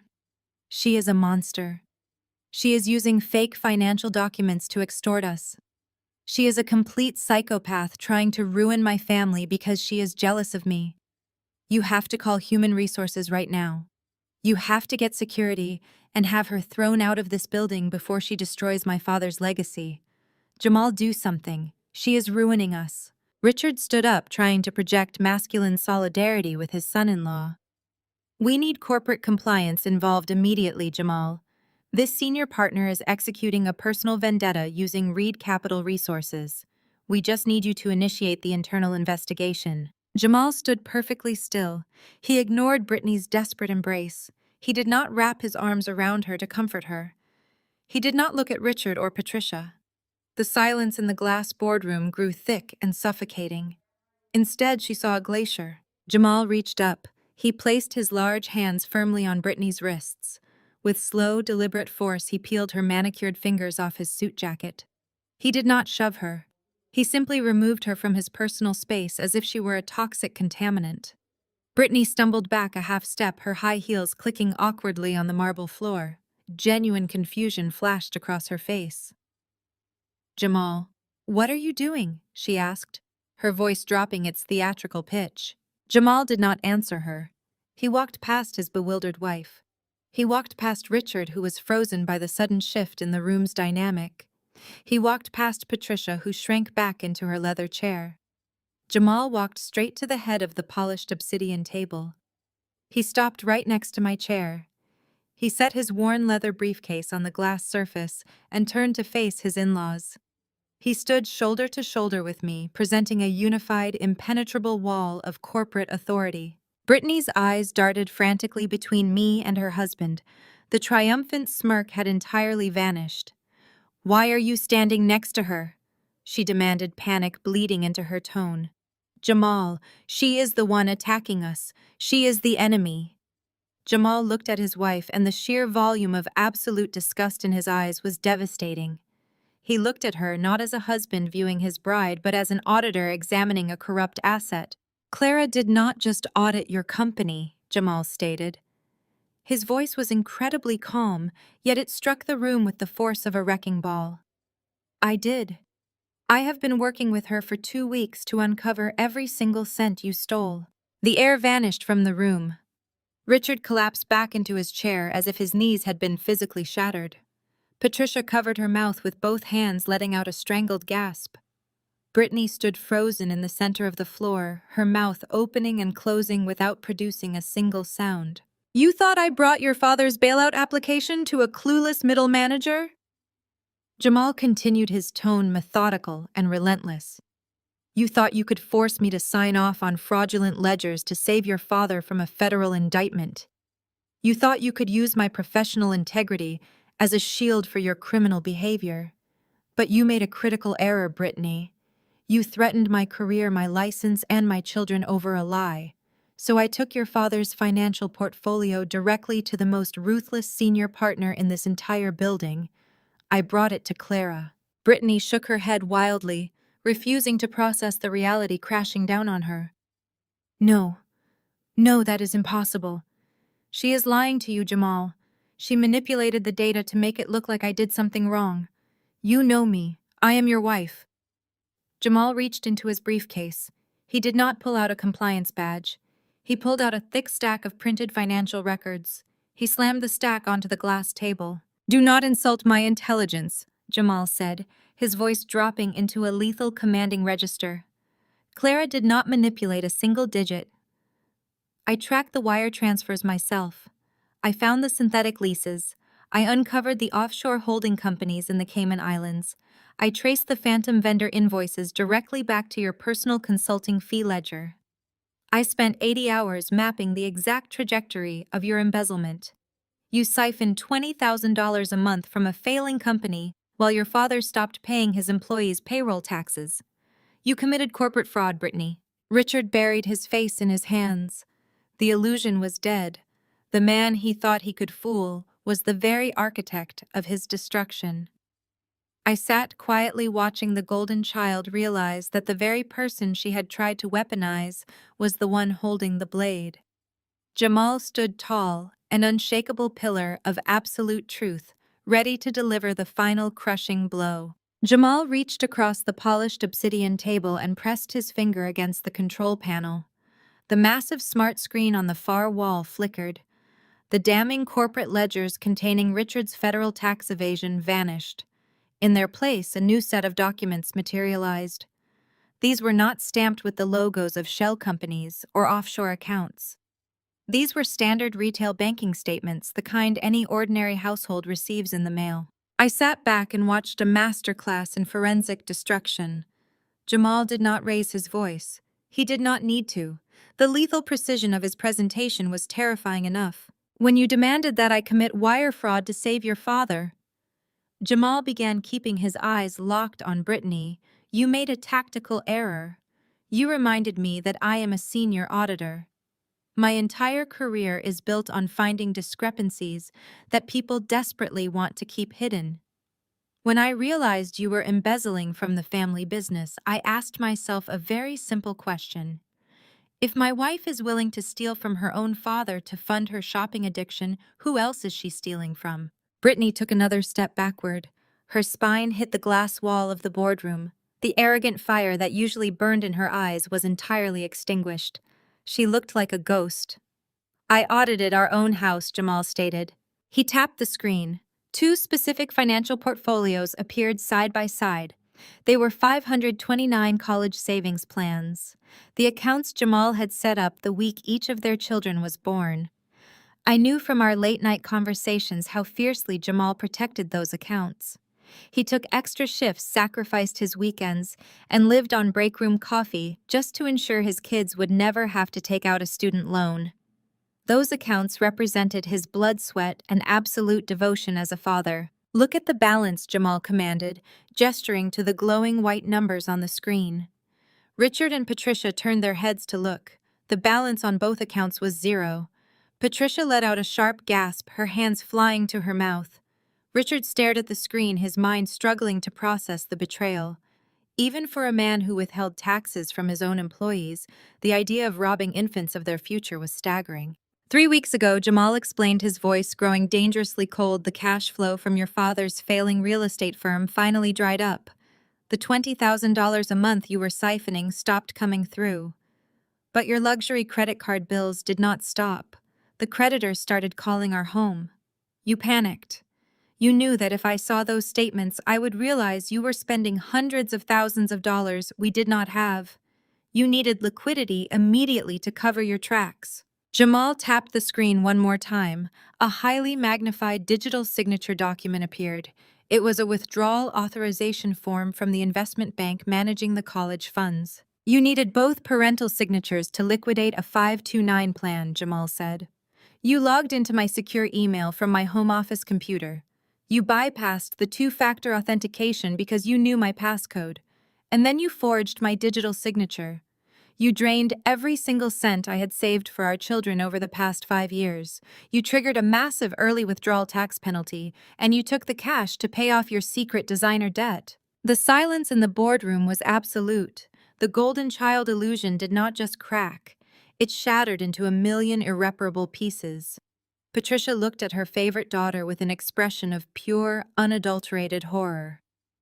Brittany. Patricia whispered, her voice trembling with revulsion. You stole from your own babies. You stole from your children to buy handbags.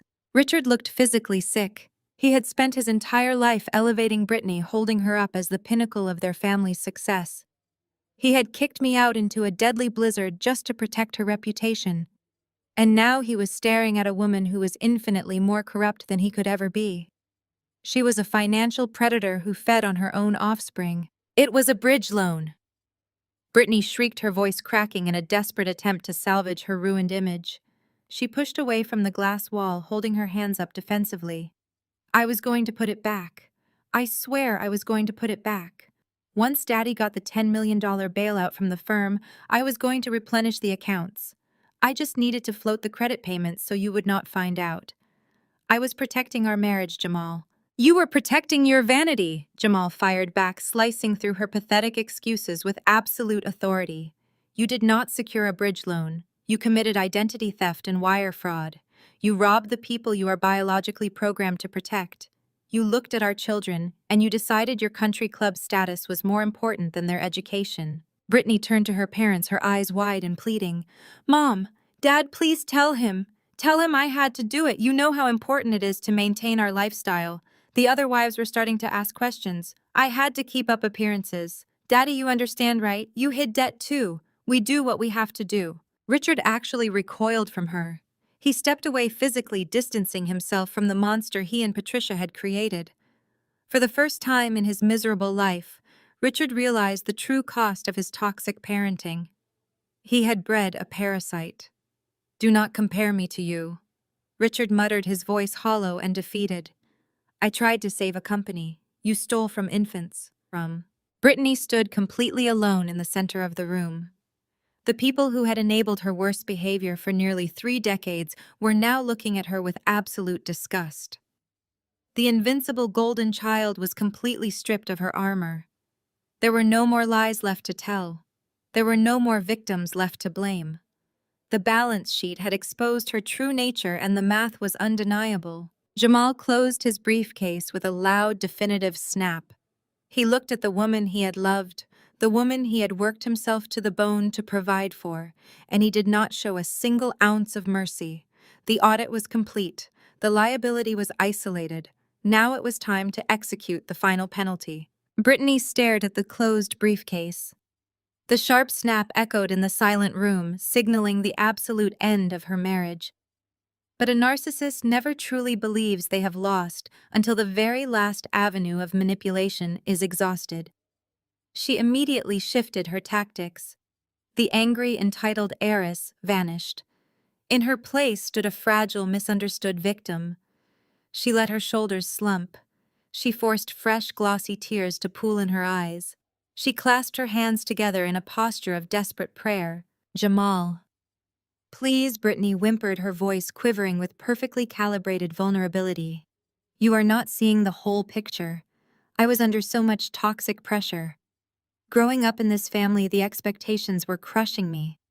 I was suffering from severe financial anxiety and generational trauma. I made a mistake because my mental health was completely deteriorating. You cannot abandon your family over money. You are supposed to be my safe space. She took a tentative step toward him, extending a trembling hand. We can go to couples counseling. We can heal from this. If you walk away now, you are just perpetuating the cycle of abandonment. You are choosing a financial spreadsheet over your own wife and children. That is financial abuse, Jamal.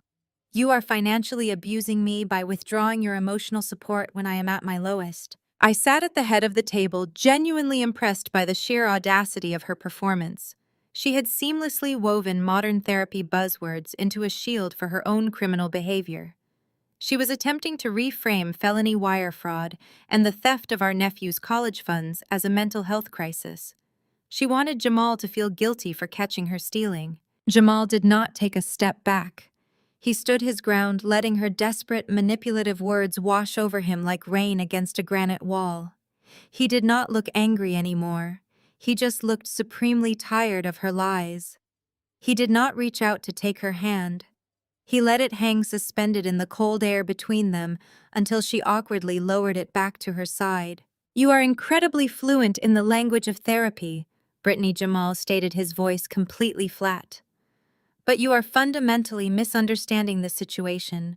You are not a victim of toxic expectations. You are the architect of your own destruction. Generational trauma does not forge a digital signature to liquidate a 529 college savings plan. Financial anxiety does not book a 3-week luxury vacation to the Maldives. You did not make a mistake. A mistake is forgetting to pay a utility bill. You engaged in a systematic multi-year campaign of financial deception and embezzlement. Brittany let out another theatrical sob, covering her face with her hands. I am the mother of your children, she cried out. You cannot do this to me. We took vows. You violated those vows the second you decided my career and our children's future were acceptable collateral damage for your shopping addiction, Jamal countered swiftly. He reached into the side pocket of his worn leather briefcase. He did not pull out a tissue to dry her fake tears. He pulled out a thick, heavy manila envelope. He held the envelope for a brief second, feeling the weight of the legal documents inside. Then he dropped it directly onto the black obsidian table. It landed with a heavy, definitive thud that made Patricia jump in her seat. "Those are divorce papers," Jamal announced. The words hung in the sterile boardroom air, cutting through Brittany's manufactured hysteria with absolute finality. "I had my attorney draft them yesterday morning immediately after I finished tracking the stolen funds from the college accounts. I have already signed them." Brittany stared at the manila envelope as if it were a venomous snake. She shook her head in rapid, frantic denial. "No, no, Jamal, I will not sign them. I will fight you. I will take half of everything you own. You cannot just discard me. You have nothing left to fight with," Jamal replied, his voice dropping to a low, lethal register. "I am filing for sole physical and legal custody of our children. You are an active threat to their financial and emotional well-being. You are a financial predator and a fraud. You have demonstrated a complete inability to prioritize their basic needs over your own vanity.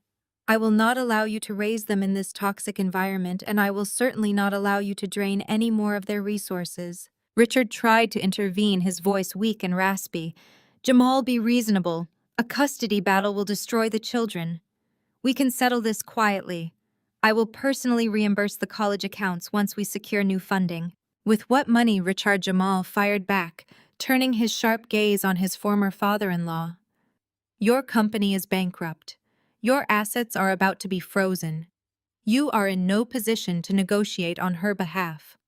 My lawyer has already filed for an emergency injunction to freeze all joint marital assets to prevent your daughter from hiding any more capital. You will both be hearing from him by the end of the business day." Jamal turned his attention back to Brittany, delivering the final devastating blow. "And you will also be hearing from the IRS.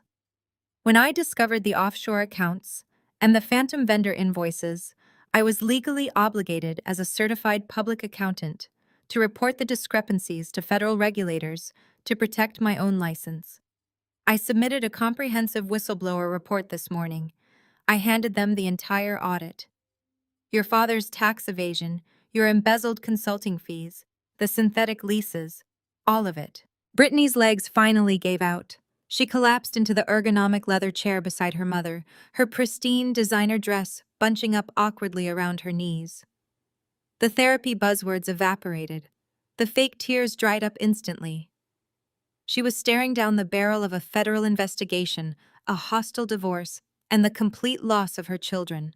"I am officially done auditing your family," Jamal said, picking up his briefcase. He did not look back as he turned and walked toward the glass doors.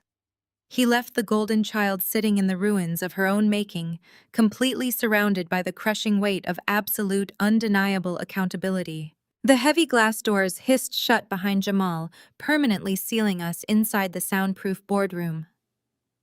The final click of the metal latch echoed loudly, like a gavel striking a block. Brittany remained slumped in her chair, her tear-streaked face buried in her hands, shivering. The reality of losing her husband, her children, and her social standing had finally short-circuited her narcissistic brain. But the true horror was reserved for Richard and Patricia. The federal whistleblower report changed the landscape. This was an active criminal investigation. Richard stared at the closed doors, his chest heaving as he struggled to pull oxygen into his lungs. The tailored suit he wore looked like a suffocating straitjacket. He turned his head slowly, locking his eyes onto his oldest daughter. The unconditional love and fierce protection he had showered upon his golden child evaporated instantly. It was replaced by raw, unmistakable panic. "You ruined us!" Richard hissed, his voice trembling with terror and fury.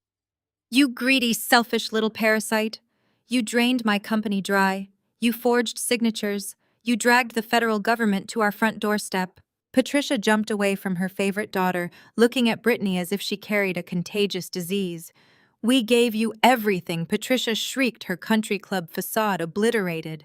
"We paid for your luxury cars and designer clothes.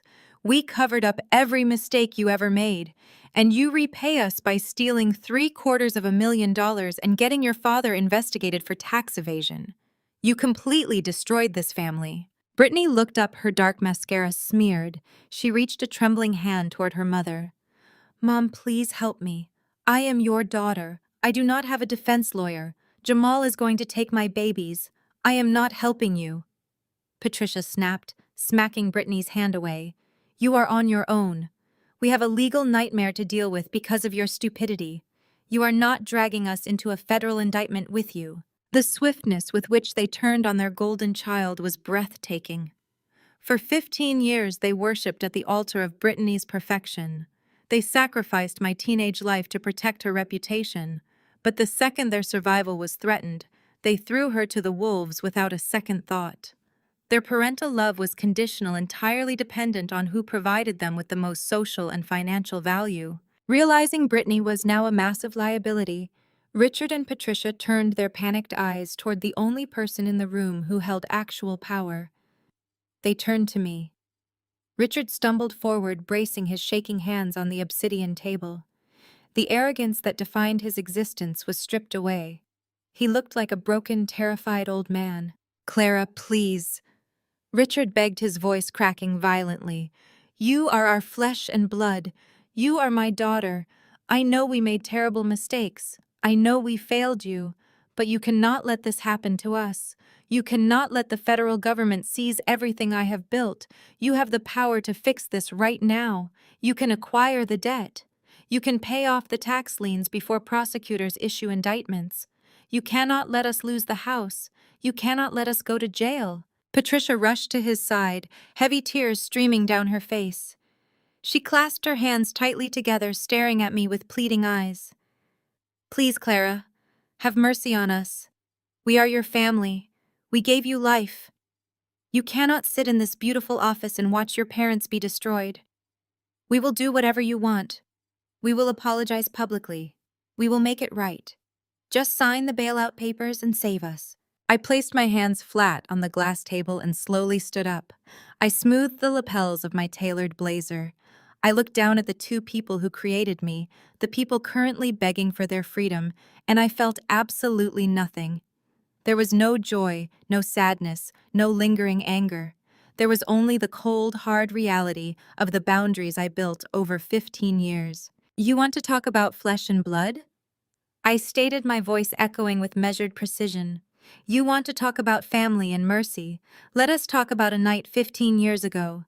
Let us talk about a historic blizzard and a teenage girl with a fever of 102 degrees. Richard flinched violently, his eyes darting toward the floor. Patricia let out a pathetic sob. "You knew I had chronic pneumonia," I continued. "You knew I was physically vulnerable. But when your golden child stole $15,000 and blamed it on me, you did not ask a single question. You did not look at my bank statements. You packed my clothes in a garbage bag and threw me into a winter storm.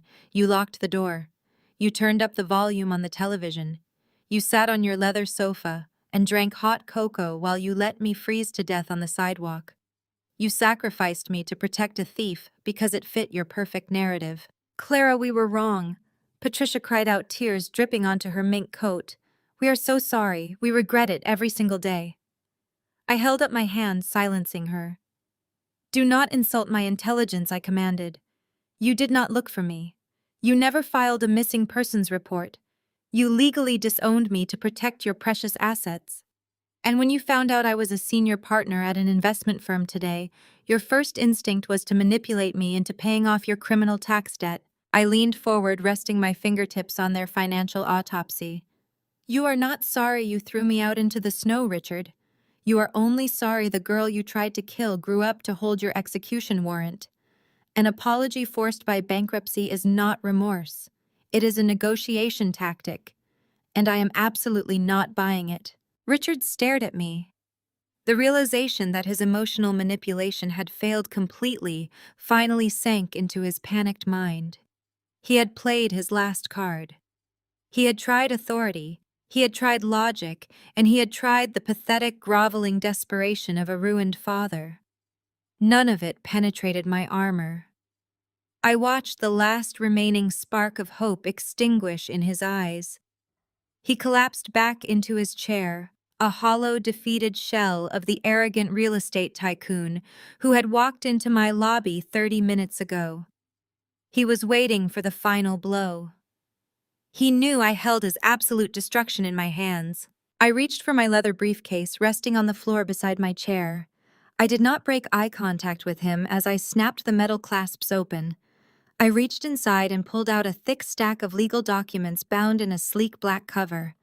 I placed the stack onto the glass table. The heavy thud of the paper echoed in the silent room. This was not a standard corporate bailout agreement. It was the most aggressive, merciless, hostile takeover contract my legal team had ever drafted. I had prepared this document days ago, anticipating the exact moment Richard would realize he had no other way out. "You came here looking for a solution," I stated, my voice echoing with terrifying calm. "You wanted Reed Capital to save you from federal prison. You wanted us to pay off the Internal Revenue Service and assume your massive corporate debt. I am going to offer you a way out. I am going to give you exactly what you asked for, but it will be entirely on my terms." Richard lifted his head. His eyes darted toward the black legal binder. "What are the terms?" he whispered. His voice was so raspy and weak it barely carried across the obsidian table. I opened the binder and turned the document so it faced him. "My firm will assume the entirety of your $10 million debt. We will immediately wire the outstanding payroll taxes directly to the federal government, satisfying the liens and effectively terminating the criminal tax evasion investigation against you. You will not go to federal prison. You will not stand trial. You will walk out of this building as a free man." Patricia let out a loud, shuddering breath of relief. She reached out and grabbed Richard's arm, her diamond rings clinking against his suit jacket. "Oh, thank God," she cried out. "Richard, she is saving us. I knew she would not let us go to jail." "I am not finished," I commanded, silencing her instantly. I tapped my manicured finger against the signature line of the contract. "I am saving you from federal prison, Richard. I am not saving your lifestyle. In exchange for absorbing your catastrophic liabilities, you are going to sign over 100% of your company shares to Reed Capital. You will relinquish every commercial property, every development site, and every piece of corporate intellectual property you have ever created. You will step down as Chief Executive Officer immediately." Richard recoiled as if he had been physically struck. "You are taking my entire company. You are stripping me of my life's work." "I am stripping you of your debt," I corrected him sharply. "I am taking the bankrupt, bleeding carcass of a company you destroyed to fund Brittany's shopping addiction. But I am requiring more than just your corporate assets. Your business liabilities far exceed the value of your commercial portfolio. To balance the acquisition, I require personal collateral." I flipped to the second page of the contract. "You will sign over the deed to your primary residence, the family estate in the suburbs. The house you locked me out of 15 years ago will become the sole property of Reed Capital.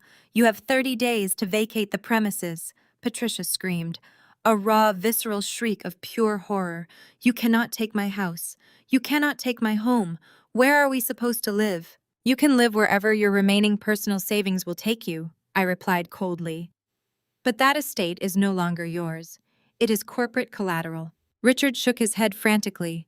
He gripped the edge of the glass table, trying to find some leverage, some angle to negotiate.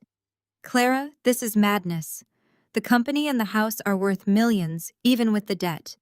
You have to compensate me for the equity. You have to offer me a fair buyout price. I will not just hand over my entire existence for free." I looked at him, my expression hardening into absolute stone. I reached into the interior pocket of my tailored blazer. I did not pull out a company checkbook. I did not pull out a multi-million-dollar bank draft. I pulled out my wallet and retrieved a single crisp $1 bill. I held the bill up to the light, letting them see the face of George Washington. Then, with deliberate, agonizing slowness, I placed the dollar bill directly on top of the signature line of the hostile takeover contract. "That is your compensation," I announced. "I am offering you exactly $1 for your entire empire." Richard stared at the dollar bill, his mouth hanging open in complete disbelief. He looked from the green paper to my face, waiting for the punchline. When he realized there was no joke, his shock morphed into furious indignation. $1. You expect me to sign away my company, my legacy, and my home for a single piece of paper? This is an insult. This is extortion. I will never sign this. I will take my chances in bankruptcy court. I leaned forward, closing the distance between us. Bankruptcy court will not protect you from the federal government, Richard. I checked my watch. It is currently 2 in the afternoon. Jamal's forensic audit is sitting in a secure digital folder on my secure server. It outlines every single fraudulent wire transfer, every synthetic lease, and every stolen payroll tax dollar. It is the definitive roadmap to your federal indictment. I looked him dead in the eye. I am offering you your freedom for $1. You have exactly 3 minutes to sign that contract. If you do not sign it by the time those 3 minutes are up, I will hit send. I will forward Jamal's entire audit directly to the Financial Crimes Division of the federal government. They will have federal agents waiting at your front door before you even make it back to the suburbs.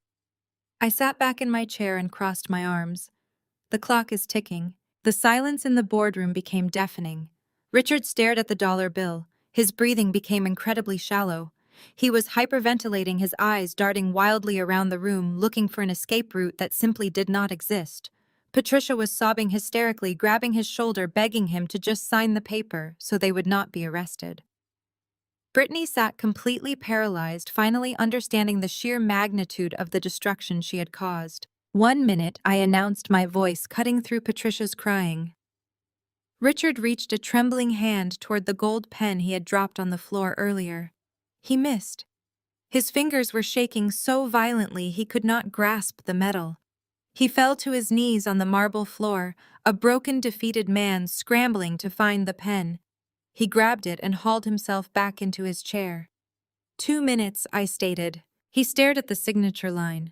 A tear slipped down his cheek, splashing onto the crisp white paper of the contract. He was mourning his pride, his status, his entire false identity. But he was fundamentally a coward. He lacked the strength to face the consequences of his own actions. He was terrified of prison. He pressed the gold pen to the paper. His hand shook violently, but he managed to drag the ink across the page. He signed the corporate acquisition. He signed the property deed transfer. He signed his resignation. He dropped the pen. It rolled across the glass table and stopped against the crisp $1 bill. He had signed away his entire life's work for a single dollar to the daughter he had thrown away. The transaction was complete. The empire was mine. I pulled the signed contract across the black obsidian table, stacking the pages with meticulous care. The harsh scratching sound of the paper sliding against glass was the only noise in the boardroom. Richard remained hunched over the table, staring vacantly at the space where his empire used to be. He had traded his entire legacy for a single dollar bill to avoid a federal cage. I picked up the dollar, folded it precisely in half, and slipped it into the breast pocket of my tailored blazer. A souvenir of absolute victory. Beside him, Patricia was finally processing the brutal mechanics of the legal document her husband had just executed. The initial relief of avoiding prison was rapidly evaporating, replaced by the suffocating reality of her new socioeconomic status. The transfer of the deed meant she was no longer the matriarch of a sprawling suburban estate. The loss of the company meant the immediate termination of their corporate accounts. There would be no more luxury cars. There would be no more exclusive country club memberships. The phantom wealth she had weaponized had vanished. Patricia looked down at her mink coat, then at her diamond rings, perhaps calculating how many months of rent those items would cover. Her eyes widened with absolute terror. She was losing her identity. To a woman like Patricia, social status was oxygen, and I had just cut off her air supply. She looked at Richard, waiting for him to somehow reverse the irreversible, but he was completely catatonic. She turned her frantic gaze to Brittany, but the golden child was staring blankly at the floor. Patricia was entirely alone. The sheer panic inside my mother quickly transmuted into raw hatred. Narcissists cannot process defeat as a consequence of their own actions. They must create a villain. Patricia's face flushed a deep mottled red. The carefully maintained facade of the elegant housewife shattered completely, revealing the ugly, bitter core beneath. She slammed her manicured hands against the glass table and pushed herself up. "You planned this from the start," she shrieked, her voice tearing through the sterile air. "You sat out there for 15 years plotting how to steal everything we built. We gave you a roof over your head. We clothed you. We fed you. And you repay us by rendering us homeless. You are taking my house. You are taking my entire life." I did not flinch. I remained perfectly still, watching her unravel. "You built your life on a foundation of stolen payroll taxes and offshore fraud," I corrected her smoothly. "I am simply the one foreclosing on the property." Patricia was beyond logic. She lunged forward, her chest heaving as she pointed a shaking finger directly at my face. "You are sick," she screamed, her voice cracking with pure venom. "You are a sick, vindictive girl. You have always been broken. You were a broken, defective child, and you are a broken, psychotic woman. You are destroying your own flesh and blood out of malice. You are a monster." I let her words hang in the air. I let the echo of her hatred bounce off the soundproof glass walls. 15 years ago, those words would have crushed me. I would have internalized her cruelty and believed I was exactly the defective burden she claimed I was. But standing in my boardroom, cloaked in absolute financial independence, her insults were completely powerless. They were just the desperate noises of a bankrupt fraud realizing she had lost. I stood up slowly, ensuring my posture projected total dominance. I locked my eyes directly onto hers. I did not raise my voice. I spoke with the chilling, calculated precision of an executioner delivering a final sentence. "Get out," I stated, enunciating every single syllable perfectly. "I do not need a sick family." Patricia physically recoiled as if she had been slapped. She recognized the words instantly, the exact phrase Richard had spat at me before they threw my clothes onto the frozen porch. The very sentence that defined my expulsion into the blizzard. I had kept those words locked in a vault inside my mind for a decade and a half, waiting for the precise moment to hand them back. The poetry of the moment was absolute. I reached across my mahogany desk and pressed the discreet silver button located under the rim.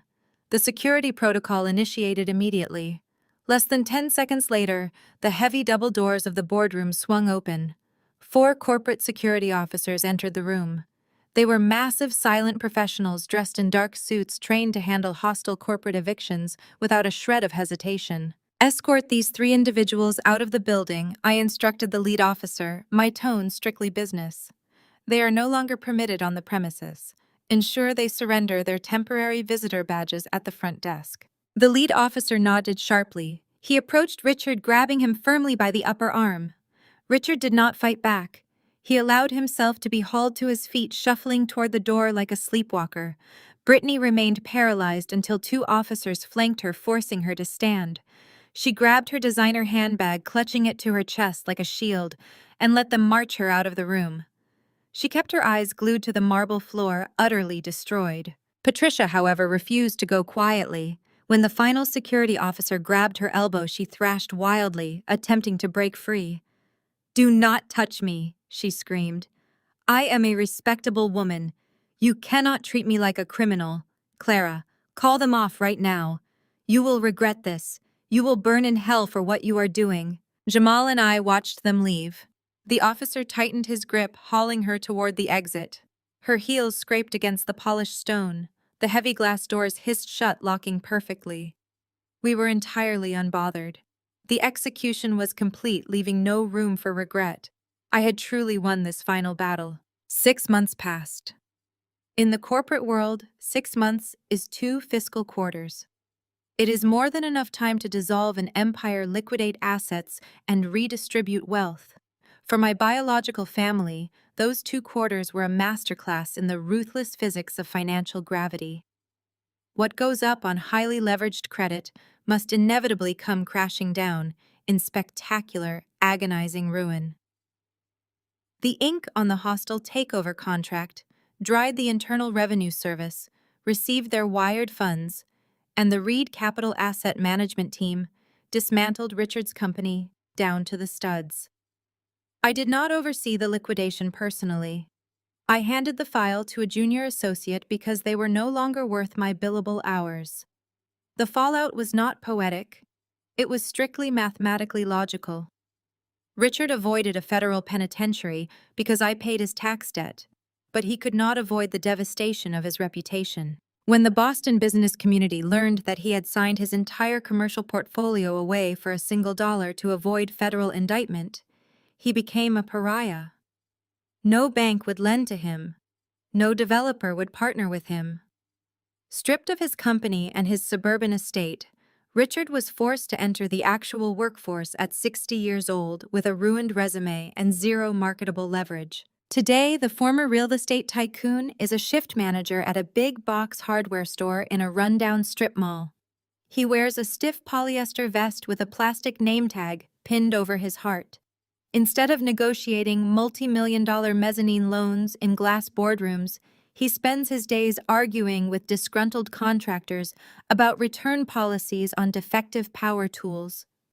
He clocks in at 6 in the morning, stands on his feet for 10 grueling hours on solid concrete floors, and takes his lunch break in a windowless room smelling of bleach and cheap microwave meals. There are no corporate expense accounts or golf afternoons.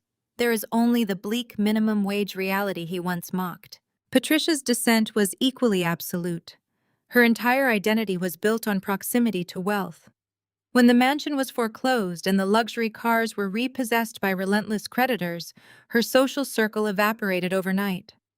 Country club friendships are strictly transactional, and Patricia no longer had the financial currency to participate. When the whispers of her husband's tax evasion and her daughter's embezzlement spread through the elite social scene, her wealthy friends severed all contact. They stopped inviting her to charity galas. They blocked her number. They treated her like a financial contagion. The grand illusion of superiority she had spent decades curating dissolved into nothingness, leaving her entirely exposed. She now lives alone in a cramped ground-floor apartment in a noisy working-class neighborhood far outside the city limits. The vaulted ceilings and custom marble countertops of her past have been replaced by peeling linoleum floors and thin drywall that rattles every time a garbage truck drives past. She has no cleaning staff. She has no personal gardeners. She spends her days sitting in a tiny living room filled with the few cheap pieces of furniture she could afford from a discount store, completely isolated from the world she used to rule. The woman who once threw her sick daughter into a freezing blizzard to protect her public image now has no public image left to protect. She is a ghost haunting her own ruined life. But the most precise application of karma was reserved for Brittany.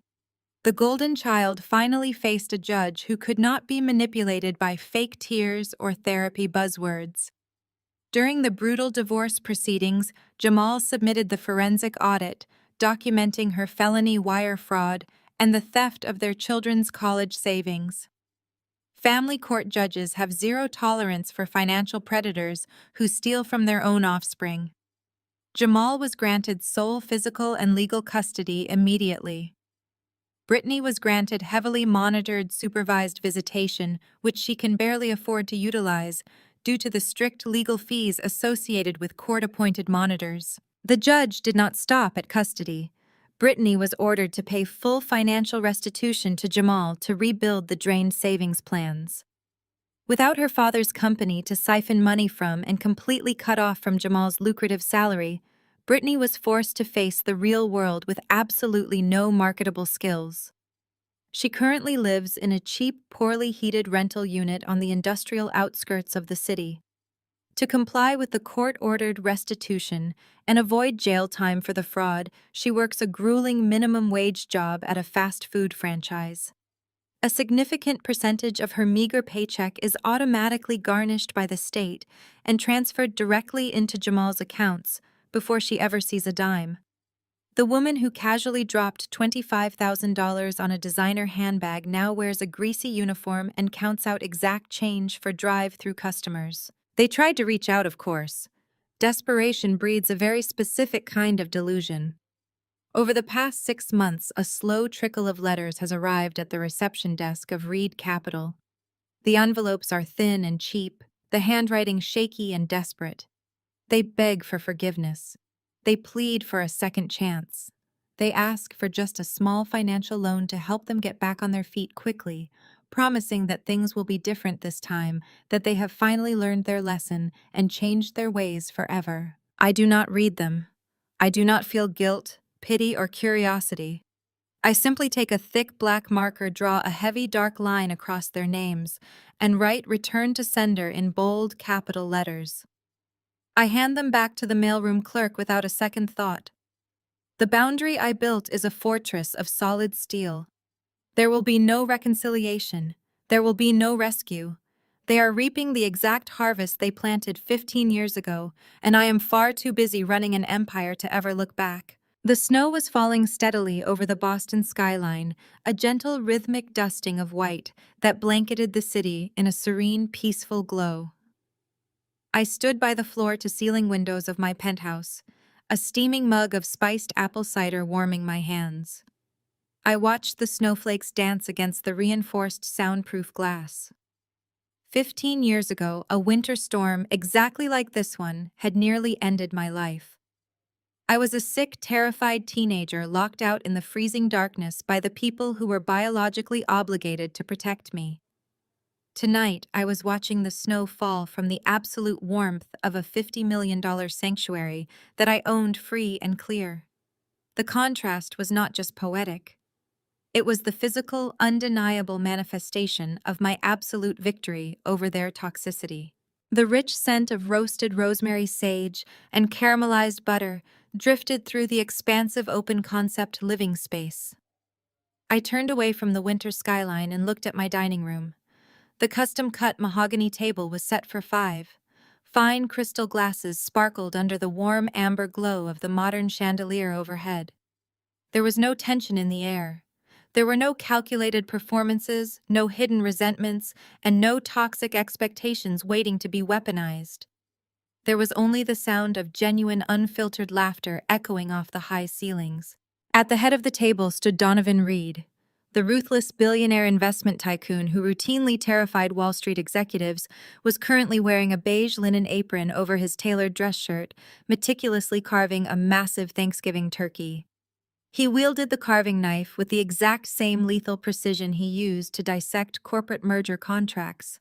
He looked up, caught me watching him from across the room, and smiled.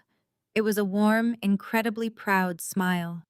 Donovan was not just my mentor or my superior at the firm. He was the man who had pulled me out of a freezing snowbank and taught me how to conquer the world. He was the father I actually deserved. He had given me the tools to build my impenetrable armor, but more importantly, he had shown me what genuine, unconditional support looked like. "Pass the cranberry sauce, Uncle Donovan," a bright, cheerful voice rang out across the room. I smiled broadly as Jamal's 7-year-old son reached his hand across the table. Donovan immediately obliged, playfully ruffling the young boy's hair before placing a generous slice of roasted white meat directly onto his porcelain plate. Sitting next to the boy was his younger sister, happily swinging her legs beneath her tall chair and coloring intensely on a paper placemat we had set out specifically for her. They were safe, entirely secure, and completely insulated from the financial and emotional destruction their biological mother had tried to inflict upon their lives. Jamal sat across from Donovan, pouring a glass of sparkling cider for his daughter. The transformation in Jamal over the past 6 months was nothing short of miraculous. The heavy, exhausted dark bags under his eyes were completely gone. The rigid, stress-induced posture that used to define his presence had melted away entirely. He looked vibrant, healthy, and incredibly at peace with his reality.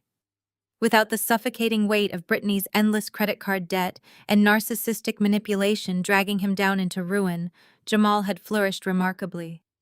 He was recently promoted to managing director of our corporate auditing division, a title he earned through pure, unadulterated brilliance and flawless work ethic. He was no longer a man desperately trying to bail out a sinking ship while his wife drilled holes in the hull. He was a successful father providing a magnificent, perfectly stable life for his 2 children. We were a profoundly strange collection of people, an aging billionaire titan, a ruthless mergers and acquisitions partner, and a brilliant single father with 2 young kids. We did not share a single drop of DNA. We did not share a common ancestry or a traditional family tree mapped out in a photo album. Yet sitting around that mahogany table passing heavy ceramic plates of warm food and sharing light-hearted stories about our week at the firm, I knew with absolute certainty that this was the truest family I had ever known. I took my seat at the table sitting directly across from Jamal and to the right of Donovan. Jamal raised his crystal glass, tapping it gently against mine with a clear ringing chime. "To a phenomenal year, Clara." Jamal said, his eyes reflecting a deep, unspoken gratitude for the brutal battle we had fought and won together in that glass boardroom. "To impenetrable fortresses," I replied smoothly, returning his toast and taking a sip. As we ate the magnificent meal, I listened to the lively chatter and felt a profound sense of permanent closure settle over my mind. For the first time in my entire adult life, I was not analyzing a threat or scanning a corporate balance sheet for anomalies. I was simply present. I looked at the people sitting around my table and realized the most important lesson the universe had ever taught me. Society aggressively conditions us to believe that blood is a sacred bond, an unbreakable covenant that demands our endless sacrifice and silent suffering. We are constantly told to forgive the unforgivable simply because the person intentionally hurting us happens to share our genetic code. But that is a toxic lie designed to keep victims tethered securely to their abusers. Blood does not make you a family. Blood is just a biological starting point, a roll of the genetic dice. True family is defined entirely by loyalty, unshakable integrity, and mutual respect. Family is the person who pulls over their armored vehicle in a deadly blizzard to save a complete stranger. Family is the professional colleague who stands shoulder to shoulder with you in a glass boardroom to expose a massive fraud, risking his own heart to do the morally right thing. Family is not the people who lock you out in the raging storm to freeze to death to protect their reputation. Family is the people who hold the umbrella over your head when the rain starts falling. My biological parents and my sister chose the shallow illusion of status over the reality of love. They worshipped money above all else, so I simply used money to systematically dismantle their entire existence. I learned that financial independence is not just about buying expensive things or living in luxury penthouses overlooking the city. Financial independence is the ultimate boundary. It is the absolute unshakable power to walk away from toxicity without ever having to look back. It is the ability to look your abusers dead in the eye and permanently deny them any access to your peace. I built a massive corporate empire to ensure I would never be a victim again, and in the process of protecting myself, I found the beautiful family I was always meant to have. Have you ever had to use your success to crush the people who doubted you? Let me know in the comments below. Like and subscribe for more stories of setting boundaries and taking back your power. The story of Clara powerfully dismantles the societal myth that sharing DNA automatically equates to a loving, supportive family. From a young age, we are frequently conditioned to believe that blood is a sacred, unbreakable covenant that demands our endless sacrifice and silent suffering. However, Clara's harrowing experience of being locked out in a deadly winter storm by her own parents vividly proves that biological ties can sometimes be the most destructive forces in our lives. The most profound lesson to draw from this narrative is that true family is entirely defined by loyalty, unshakable integrity, and mutual respect. Healing truly begins when we stop waiting for toxic people to change and instead focus on building our own sanctuaries. Clara found her genuine family, not in her childhood home, but in Donovan the mentor, who pulled her from the freezing snow, and Jamal, the colleague who bravely stood by her to expose the truth.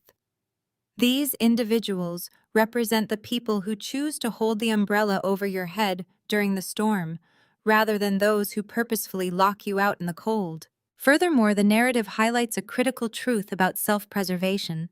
Financial and emotional independence serve as the ultimate boundaries against abuse. Independence is not merely about acquiring wealth or luxury. It is the absolute power to walk away from toxicity without ever having to look back. It grants us the undeniable strength to look our abusers in the eye and permanently deny them access to our peace. We all deserve a support system that values us unconditionally, free from manipulation, cruelty, and guilt. Take a moment today to evaluate your own personal boundaries and start investing your energy only into the chosen family who truly respect, protect, and uplift you.